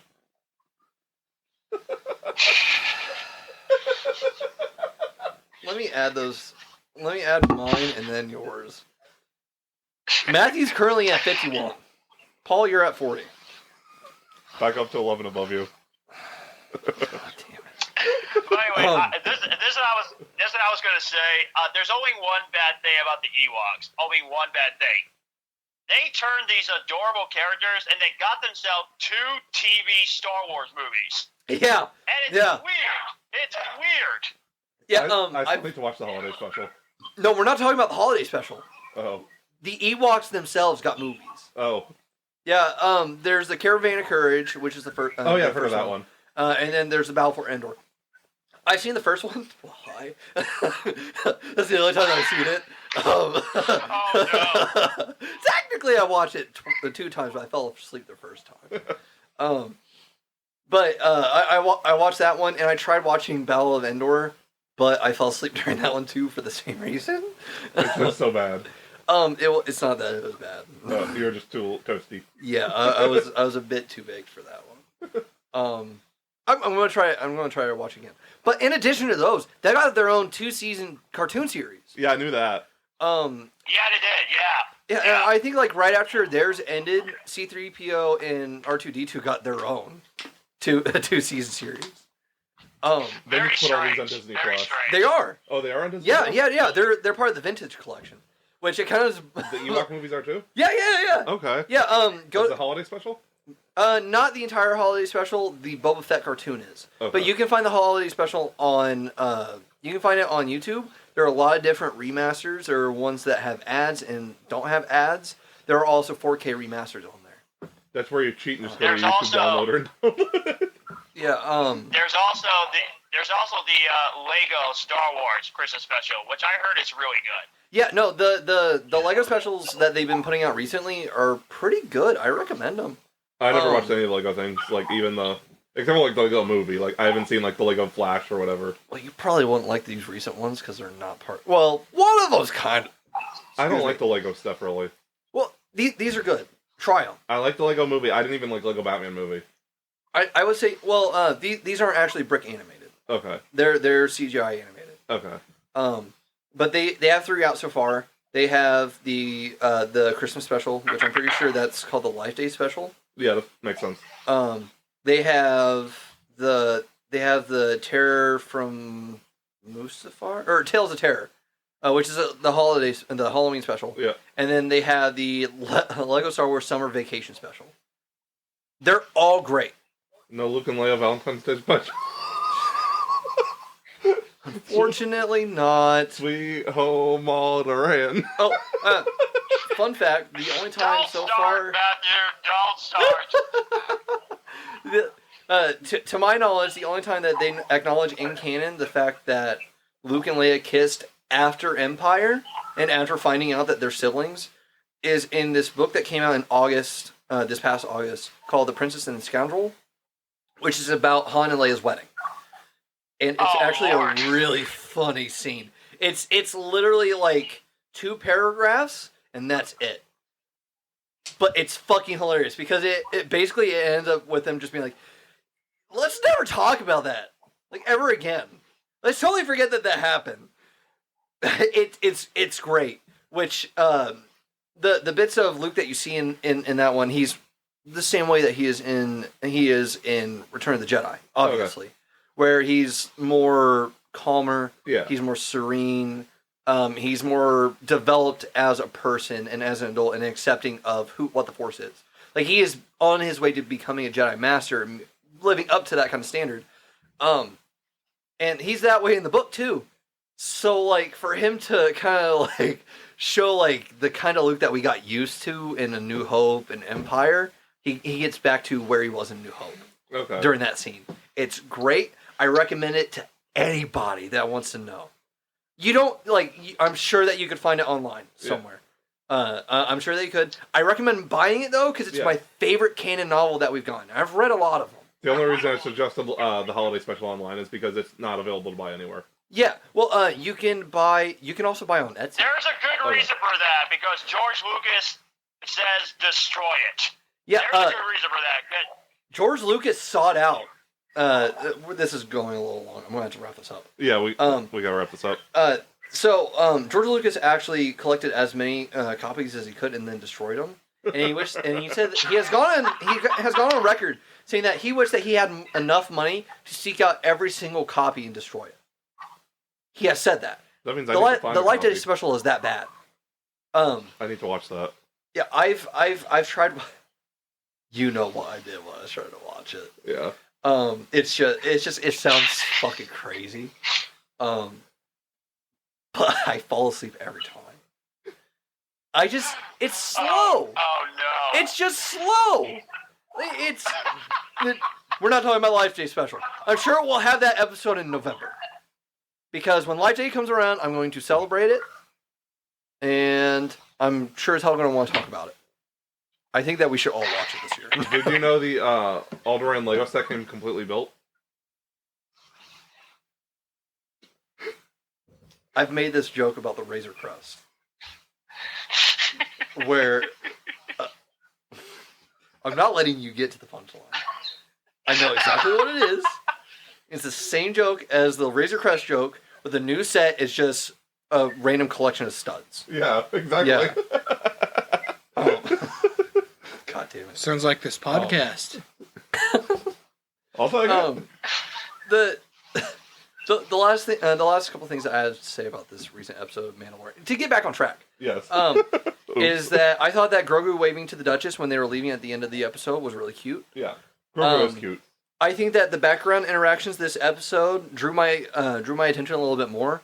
And honestly, I'm glad because there's a scene during a droid cantina, basically. Yeah. Where it's like showing the various droids in this cantina, and one of them's at the bar with the bartender, on tap, and the bartender revokes the tap, cutting him off, and then he gets super upset about it, and the bartender's like, "Nope, you're good." That there was so much character in that little interaction alone. It wasn't even a major interaction. It was just panning across. It drew my attention a lot this episode. It was a good episode. I ended up liking the cameos. I liked Christopher Lloyd a lot. He just felt like he fit in for the get-go. But rewatching again, I like Jack Black and Lizzo. Also, I was fucking right about Bo-Katan taking the Darksaber. Yeah. I was right about that. I was right about how the Mythosaur wasn't just, in her head. The fact that the armorer was like, "You saw the Mythosaur. That's insane." She was being fucking coy about it. Yeah. I knew it. I called it. I should have bet money on it. I could have made an easy $15 there. Don't look at me. I don't have it. Well, I didn't place the bet, so you don't gotta worry about it. I'm a broke fool. I'm considering making a bet about Grogu's first words, though. I just don't know about it. I don't want to owe anybody money. I still owe. It's gonna be Dad. I'm figuring that it's either gonna be Dad or it's gonna be This Is the Way. Yeah, it's either one. I think it's gonna be one of the two. There are people that were like, "Oh well, Pelimato was his first." No, it's gonna be Dad. No, I'm sorry. His first words are gonna be legible. Yeah. You're gonna be able to hear them. Heather agrees with me. It's gonna be Dad. Yeah, I figure that's gonna be one of them, especially with how often people are repeating the fact that that's his dad. Yes. But yeah, no. I like the episodes. I thought that they were great. I had a lot of pleasure in it, and I can't wait until we see more of it. I haven't said it yet. I can't believe I haven't said it yet. Grogu a cute incarnate.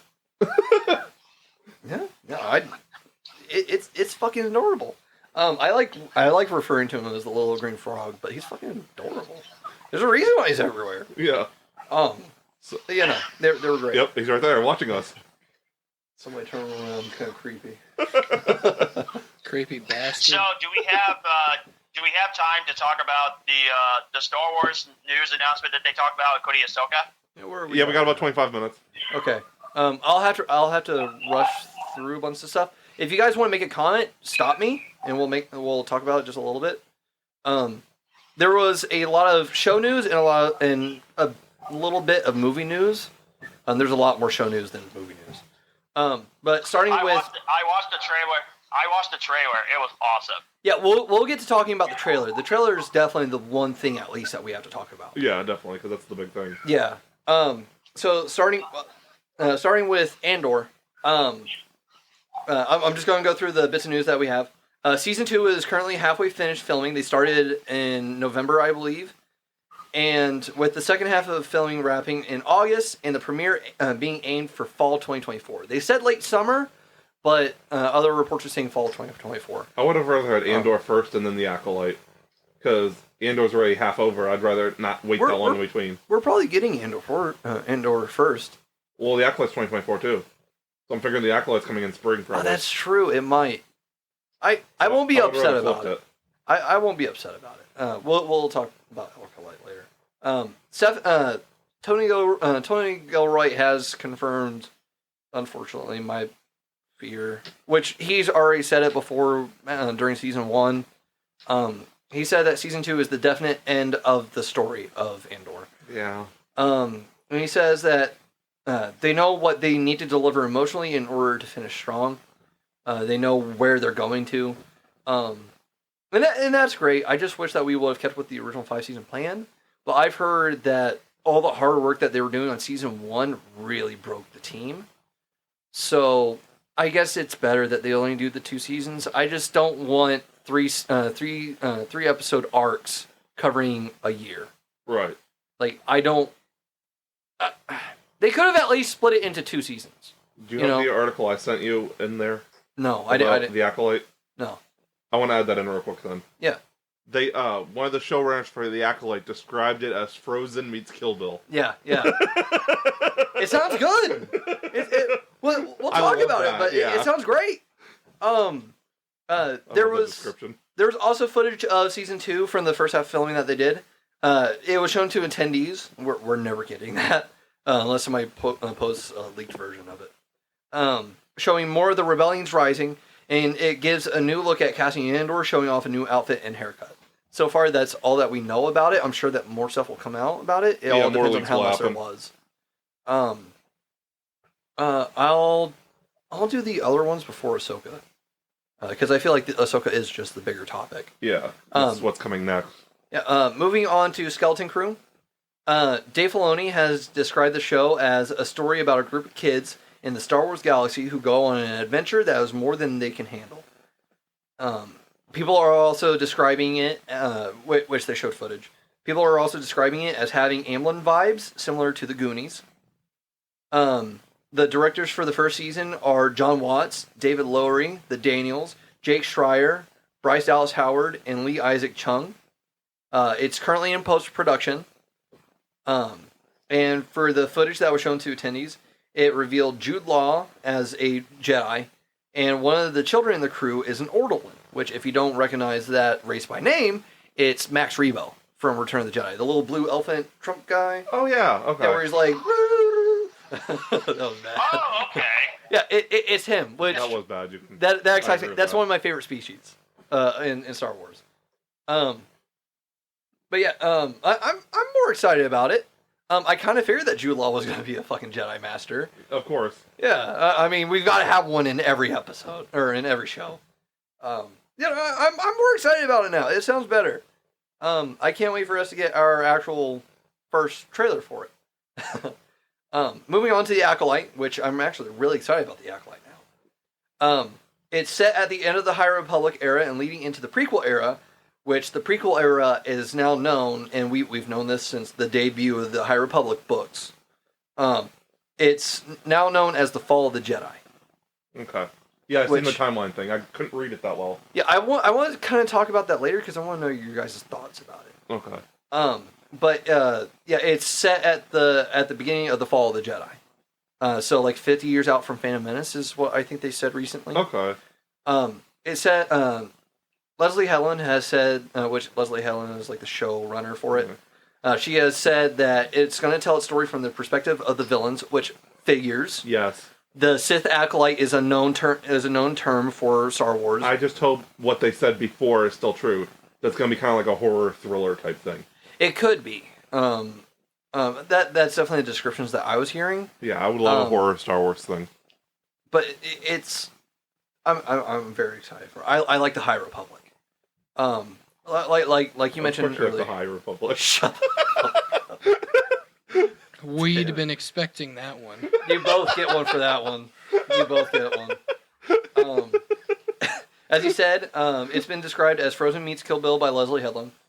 Jonas Swatoma, I don't know if that's how you pronounce his name. I don't know. But he played Chewbacca in the recent Skywalker Saga movies. Yeah, he's known for his depictions of Chewbacca. He's actually going to be playing a Wookiee Jedi in Acolyte. But for everybody that might know the High Republic, he is not playing Burryaga Agaberry, who he's a Wookiee Jedi during the High Republic times. I could go for some Wookiee steak right now. It's a little bit chewy. I'll count that one. Next, Rebecca Henderson, Leslie Headland's wife, will play Vanessa Rowe, a Mary Allen, like I said, Luminara Unduli. Yeah. Who is one of the youngest Jedi Masters in the Jedi Order, like in the history of the Order. She's super involved in the High Republic books. Okay. This is going to be an older Vanessa Rowe by this time. Lee Jung Jae, who is known for his portrayal as Sung Gi Hun, or player 456 from Squid Game. Yes. Yeah. He's going to be playing a Jedi Master in this show. Mm-hmm. Okay. Yeah, I'm excited about it. He's really good. He is. He is. Squid Game. You got it. It's actually really good. It ain't- lives up to the hype. It ain't no game, bro. You got to see it. Shut the fuck up. That makes 2. I have to add 2 to both of yours. I'm just squidding around. Let me get through the news. He really stepped up his game there. Daphne Keane, known for Logan and his Dark Materials, has confirmed that her character will wield a lightsaber, but I don't think that's confirmed what character she's playing yet. I think she's really going to take a stab at that. Shut up.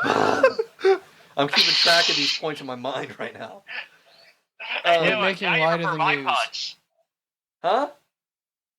Now you prefer my puns. Yeah, I do. This is ridiculous. You're making light of the news. I just said that. I know. I'm trying to confiscate your points. It's fine. He doesn't get a point for that. Okay. Good. I'm not entirely sure how long the runtime, the length of the episodes is for the show. I'm going to assume that it's about 8, because that seems to be the standard for the Star Wars shows. 4 episodes are currently finished. Okay. Like they are in post-production right now, as far as I'm aware. For the Acolyte?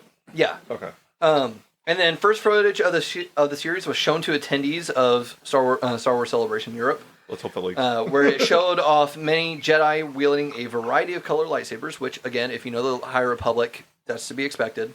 Various alien species, including a Namorian, which Namorians are Kit Fisto from Attack the Clones. And our first look at the overall cast.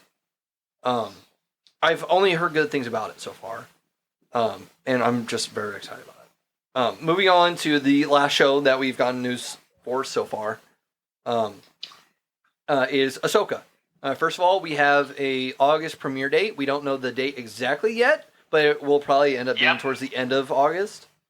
That's my guess. Interesting cast member. Mary Elizabeth Winstead joined the cast. Yeah. She that was announced a while ago. Oh, it was? Yeah, it was announced like a month or 2 ago. Yeah, it's been out there for a minute. Oh, I didn't know that. But we didn't know who she was playing until now. Okay. Like we figure a lot of the people that have been participating in the online discourse about it. We kind of figured who she was going to be, and I'll talk about that later. That's part of the news thing. It's going to premiere this August. The first season is going to have 8 episodes. The series will follow Ahsoka looking for Ezra Bridger from Rebels. Yep. Which some people probably are guessing that it would have been Thrawn, but we have confirmation that that's who she's looking for. It is Ezra Bridger. Thrawn will be in it. Thrawn is going to be in it. Directors for the first season are Dave Filoni, Steph Green, Peter Ramsey, Jennifer Getzinger, Gita Patel, and Rick Famuyiwa.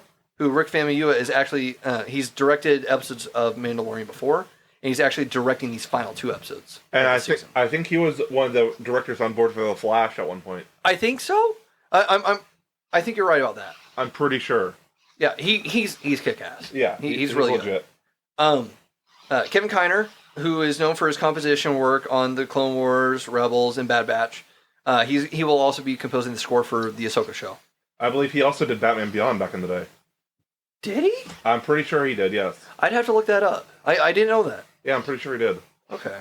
I know he did some of the animated like DC like Justice League War. Really? Justice League Throne of Atlantis, I think he did. I'll have to look into that. Yeah, he did. That sounds right. That sounds right. I think I remember seeing something about that. I'm excited. He does really good. He also likes being coy on Twitter, where anytime that new episode premieres, he's like, "Oh yeah, no context spoiler," and he tweets something out. He did it for every single episode of the Bad Batch, and I guarantee that he's going to be doing it for upcoming episodes of shows. It's going to be great. Moving on to Mary Elizabeth Winstead. She is confirmed to play Hera Syndulla, who was pilot to the Ghost crew in Rebels and leader of Phoenix Squadron. But she was also a main character, I believe, in the Alphabet Squadron books. I'm very excited about that. I didn't know that was Ewan McGregor's wife until like 3 months ago. Yeah. I had no idea. So that's pretty fucking cool. We also got her our first look at her in the trailer, which we'll talk about the trailer later. Complicated family issues with Birds of Prey. He's trying to kill her in Birds of Prey. Yeah. getting off topic just for a second because of that. Yeah. Nothing's worse than Elizabeth Olsen and Aaron Taylor Johnson. They go from husband and wife in Godzilla to the very next movie they're in, their brother and sister in Avengers Age of Ultron. Oh no! Sweet home Alabama. Well, like, I didn't even realize. I didn't even That is- remember that she was in that when I watched Age of Ultron. Yeah. And then I saw those news lines, and I was like, "You gotta be kidding me!" I was like, "No That is way!" so weird. That's so weird. Moving on to the Thrawn casting, Lars Mikkelsen, who voiced him in Rebels, he is confirmed to reprise his role of Grand Admiral Thrawn in the live-action Ahsoka show. The first trailer that we got the shot of the back of his head, and one of my mutuals on Twitter, or no, it wasn't a mutual on Twitter. One of my mutuals on Twitter actually made a meme about it. But I actually saw a video before it was confirmed that that's who it was, where somebody found a picture of Lars Mikkelsen, like straight on, and then they put it over the shot from the trailer, and it lined up exactly. So I was like, yeah, no, absolutely, that's fucking awesome. Diane Lee Inosanto, who was in the second season of Mandalorian, she is going to be returning as a character that she was in the Mandalorian, and she has described her character as being very, very loyal to Thrawn. As for two of the bad guys that we've seen so far, Ray Stevenson is going to play a villain named Balin, and Ivana Sakno, I think that's how you pronounce her name. She's going to play a villain named Shin. They both seem like Sith-oriented characters. Maybe not exactly Sith, but Sith-oriented. Like, they're definitely using the fucking dark side, and they are wielding orange lightsabers, which is pretty fucking cool. The trailer, like I said, there's currently a official trailer out that was released on Friday, I believe, when the initial news was dropping. Trailer looks great. I'm super happy with what we're getting. It looks awesome. Oh yeah, me too. Yeah, it looks so good. It was. Yeah, I'm very, very excited for this show. This is also our first really good look at live action Sabine Wren. Which again, this is going to be Rebels 2.0. This is going to be a sequel to the Rebel show, and I am all on board. It looks fucking awesome. I can't We need wait. to watch it. I have to say something. What? As we talked about all the toxic fandom earlier. On a positive note, apparently Rosario Dawson got the role as Ahsoka through fan cast. It was by Boss Logic. Yeah. Yeah. All the fans supported her into getting that role. Yeah. So that's a sign of what positive fans can do. Yeah, it was awesome. I've been following Boss Logic for a while now. Yes, I think I too. 7-8 years. Yep. I've been following him for a while. So to see him like go through these ranks, it's He's done insane. official movie posters. Yeah, I mean he was doing official key art for Black Adam. Yeah. He's been doing the posters like you said. He's just all over the board now. Yeah. Like, he's a huge name when it comes to these nerd fandoms, I would say. He actually released a song at one point. Yeah. He's I like his art. I'm not a fan of NFTs, so I won't support that part of his business. But he's a fucking super cool artist. He seems to be a super cool guy. So it's awesome that this happened and that he has gotten an official shout out because of this. Yeah. That's just awesome. There was exclusive footage that was shown to attendees at the convention, where the exclusive footage was showing the first full look of Lars Mikkelsen as Grand Admiral Thrawn. It was just like a quick little. Yeah. You can find images of that online. There are people that have posted it. Okay. Sabine is seen wielding, and I know that it's not confirmed, but I'm a Rebels fan. I know exactly what fucking lightsaber she was wielding in that trailer. Even though I didn't see it, it was Ezra Bridger's lightsaber that she hands off to him. She's seen wielding that, and we also get to see an Inquisitor, which you can kind of see the Inquisitor in the official trailer. Yeah. But you get a better look in the exclusive one. Which people are assuming that it's the 8th brother, but fun fact, the 8th brother dies in Rebels. Or at least as far as we know. Granted, Palpatine came back, so who fucking knows? That's what the memes I put up on our Facebook earlier. Somehow Palpatine returned. And lastly, and most importantly, Professor Hu Yang is making his live-action debut in the show, and David Tennant is returning. When you watch Clone Wars, you'll know exactly what I'm talking about. This droid is my favorite droid ever. And it's David Tennant. It's David Tennant. Like, he's in, 2 episodes of Clone Wars. Okay. And that's it. Like, they talk about him periodically throughout canon, but that was basically it. No, he is in the show. And I'm so pumped! I love him! I wanted to get the trading card and get David Tennant to sign it. But that's it for the TV show news. Really quick for the movie news, because there's not a whole lot of the movie news. There's one movie I'm excited for. Yeah, I know exactly what one you're excited for. Don't worry, we'll get to it. You do? Yeah, I know exactly what one you're excited about. So first up is the basically first movie in the entire chronological time period of Star Wars, set 25,000 years before the Skywalker saga, and it's about the very first Jedi and the beginning of the understanding of the Force. It's going to be directed by James Mangold, which, if you don't know that name, he was the director of Night and Day, Logan, Ford v Ferrari. He's upcoming Swamp Thing, Dial of Destiny, just to name a few. Great director.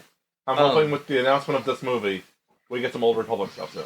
Yes, this should be during the Old Republic. That's what I'm saying. If not right before the beginning of the Old Republic. We're one step closer to getting something with Nihilus in it, which is what I want. Yes. I'm looking forward to that. Yeah, this takes place during the Dawn of the Jedi, according to the timeline. And the Dawn of the Jedi was right before the Old Republic. Yeah. So that it's going to be really cool. James Mangold, has actually described this as being a biblical epic. Okay. He has been quoted as saying, "It's a chance to tell the entire story of its own, the birth of the Force, where did it come from, how was it found, who was the first Jedi." Because the Jedi is basically a religion. Right. Yeah. Now I get it. What they mean. Yeah, it's basically a biblical epic. Yeah. So I'm really excited about that. I think that there's going to be a lot of stuff to speculate about it. I'm just excited for it in total. Moving on to the last 30 years of the timeline, basically, is going to be a Mandoverse movie. Yeah. Where it's going to be directed by Dave Filoni, which I've mentioned that name a couple times so far in this episode. But if you don't know who Dave Filoni is the Lucasfilm executive creative director currently, and is known for his work on the Clone Wars, Rebels, Resistance, Mandalorian, Book of Boba Fett, Ahsoka. He's one of the top dogs in Star Wars right now. Absolutely. He is in charge of creating the story right now. And it's fucking great. He's doing a great job, in my opinion. I'd say the top dogs in Star Wars right now are Jon Favreau, Dave Filoni, and Bryce Dallas Howard. Yeah, absolutely. Yeah, because Bryce Dallas Howard knocked it out of the fucking park. She's doing a lot with Star Wars. She is. I'm honestly really happy about it. I know a lot of people didn't like her the first episode that she did for Mandalorian, but she's doing awesome. When we were talking about how it was a redemption, quote unquote, for Ahmed Best, which again I don't agree with that. I thought she did stuff last season too. Yeah, no, she's been doing stuff. Okay, that's what I thought. Yeah, that was the first episode. The first episode that we saw Bo-Katan in, she did that episode. That's what I thought. Yeah, she was a long time ago. Yeah. So she's done one episode each season so far. Okay. Dave. This, as far as I'm aware, this is his this is Dave Filoni's live action theater movie directorial debut. Okay. So the fact that he went from not doing anything live action to directing a fucking movie, or set to direct a fucking movie in 4 years is crazy. Yes, it is.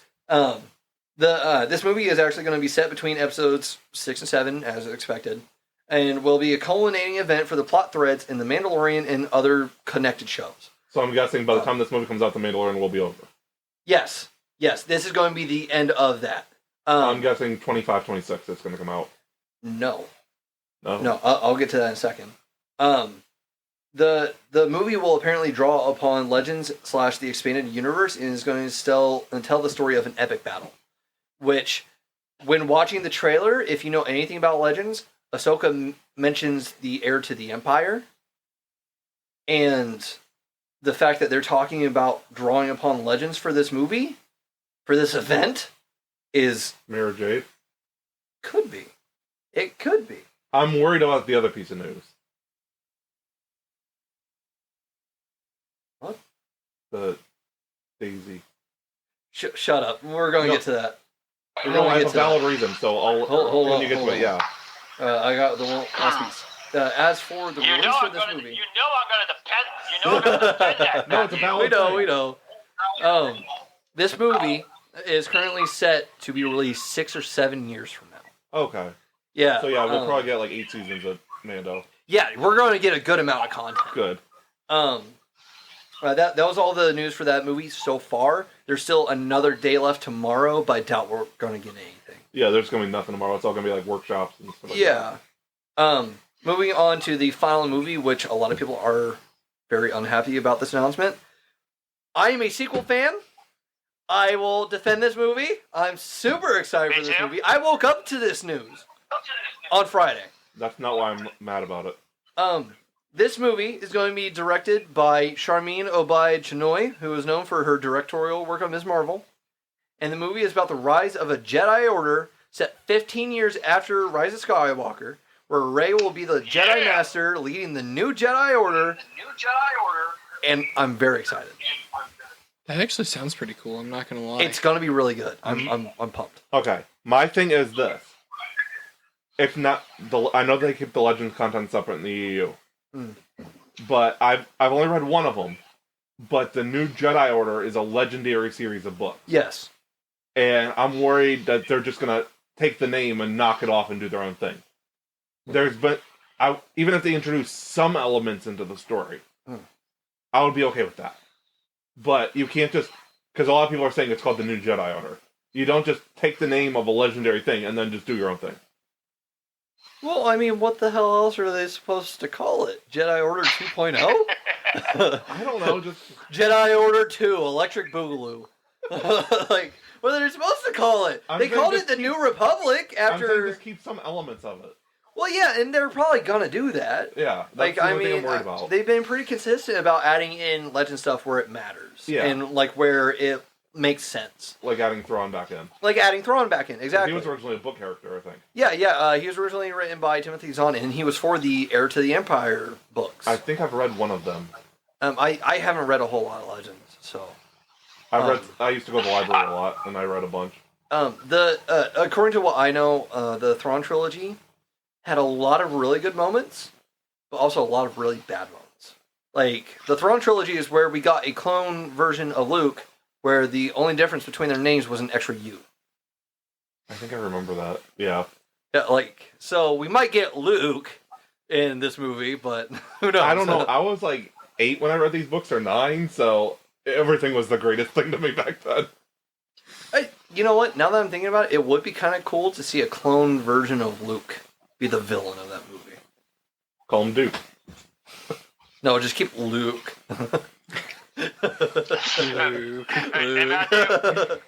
I think we kind of. Hey, I Matthew, think we I got- kind of. Hey, Matthew, I got a quick question. Huh.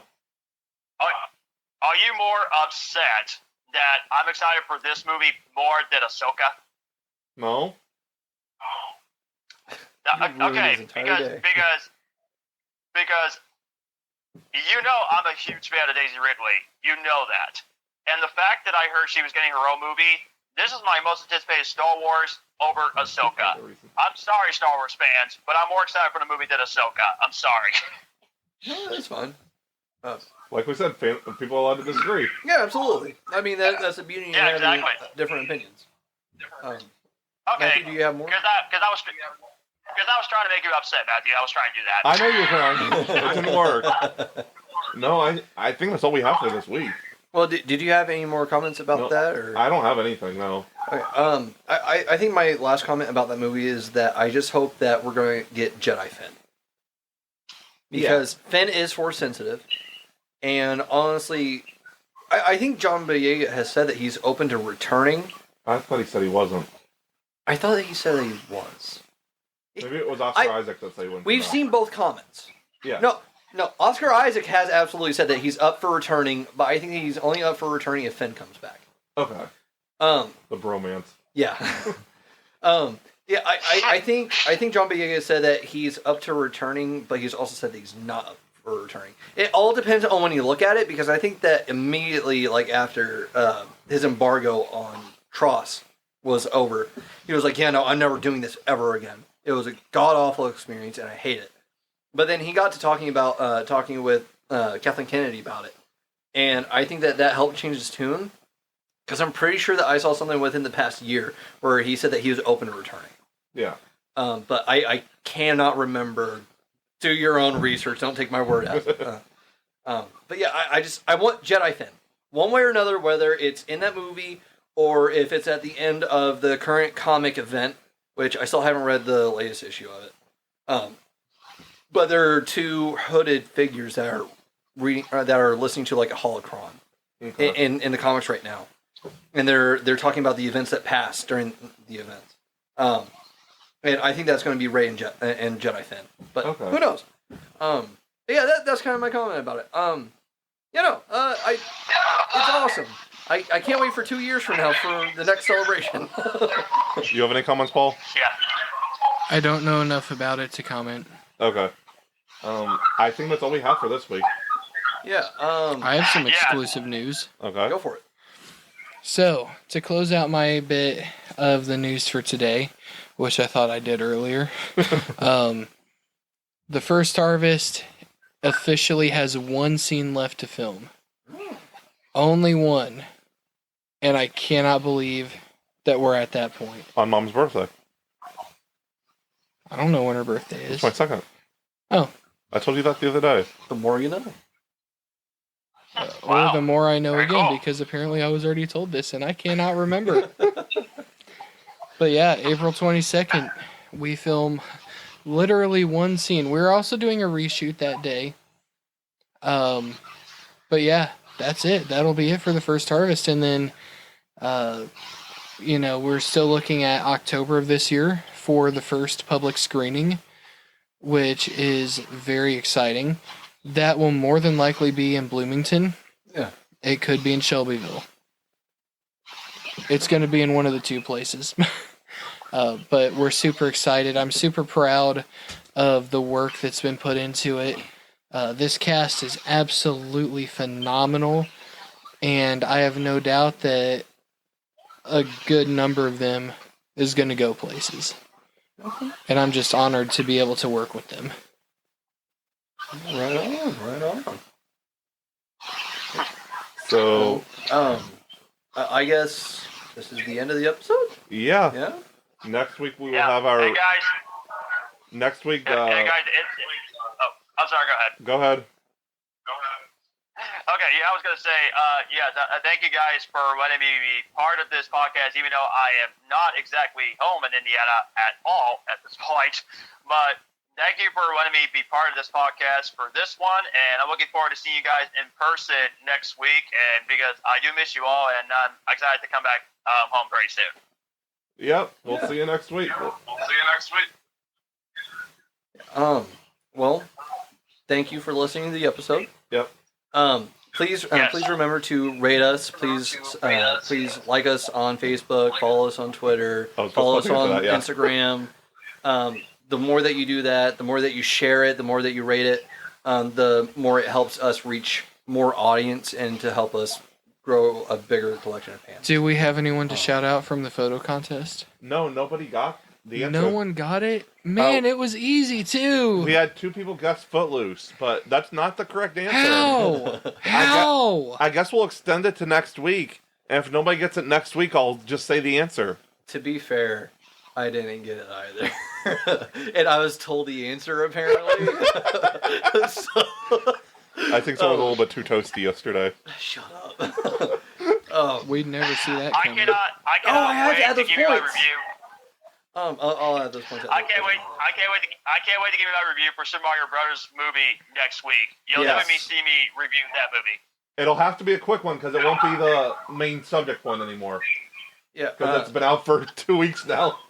It's only been out for a By week. next week, it'll be 2 weeks, yeah. Oh, yeah. That's true. Because Renfield's going to be the main review next week. That's right. I cannot wait for that. Movie.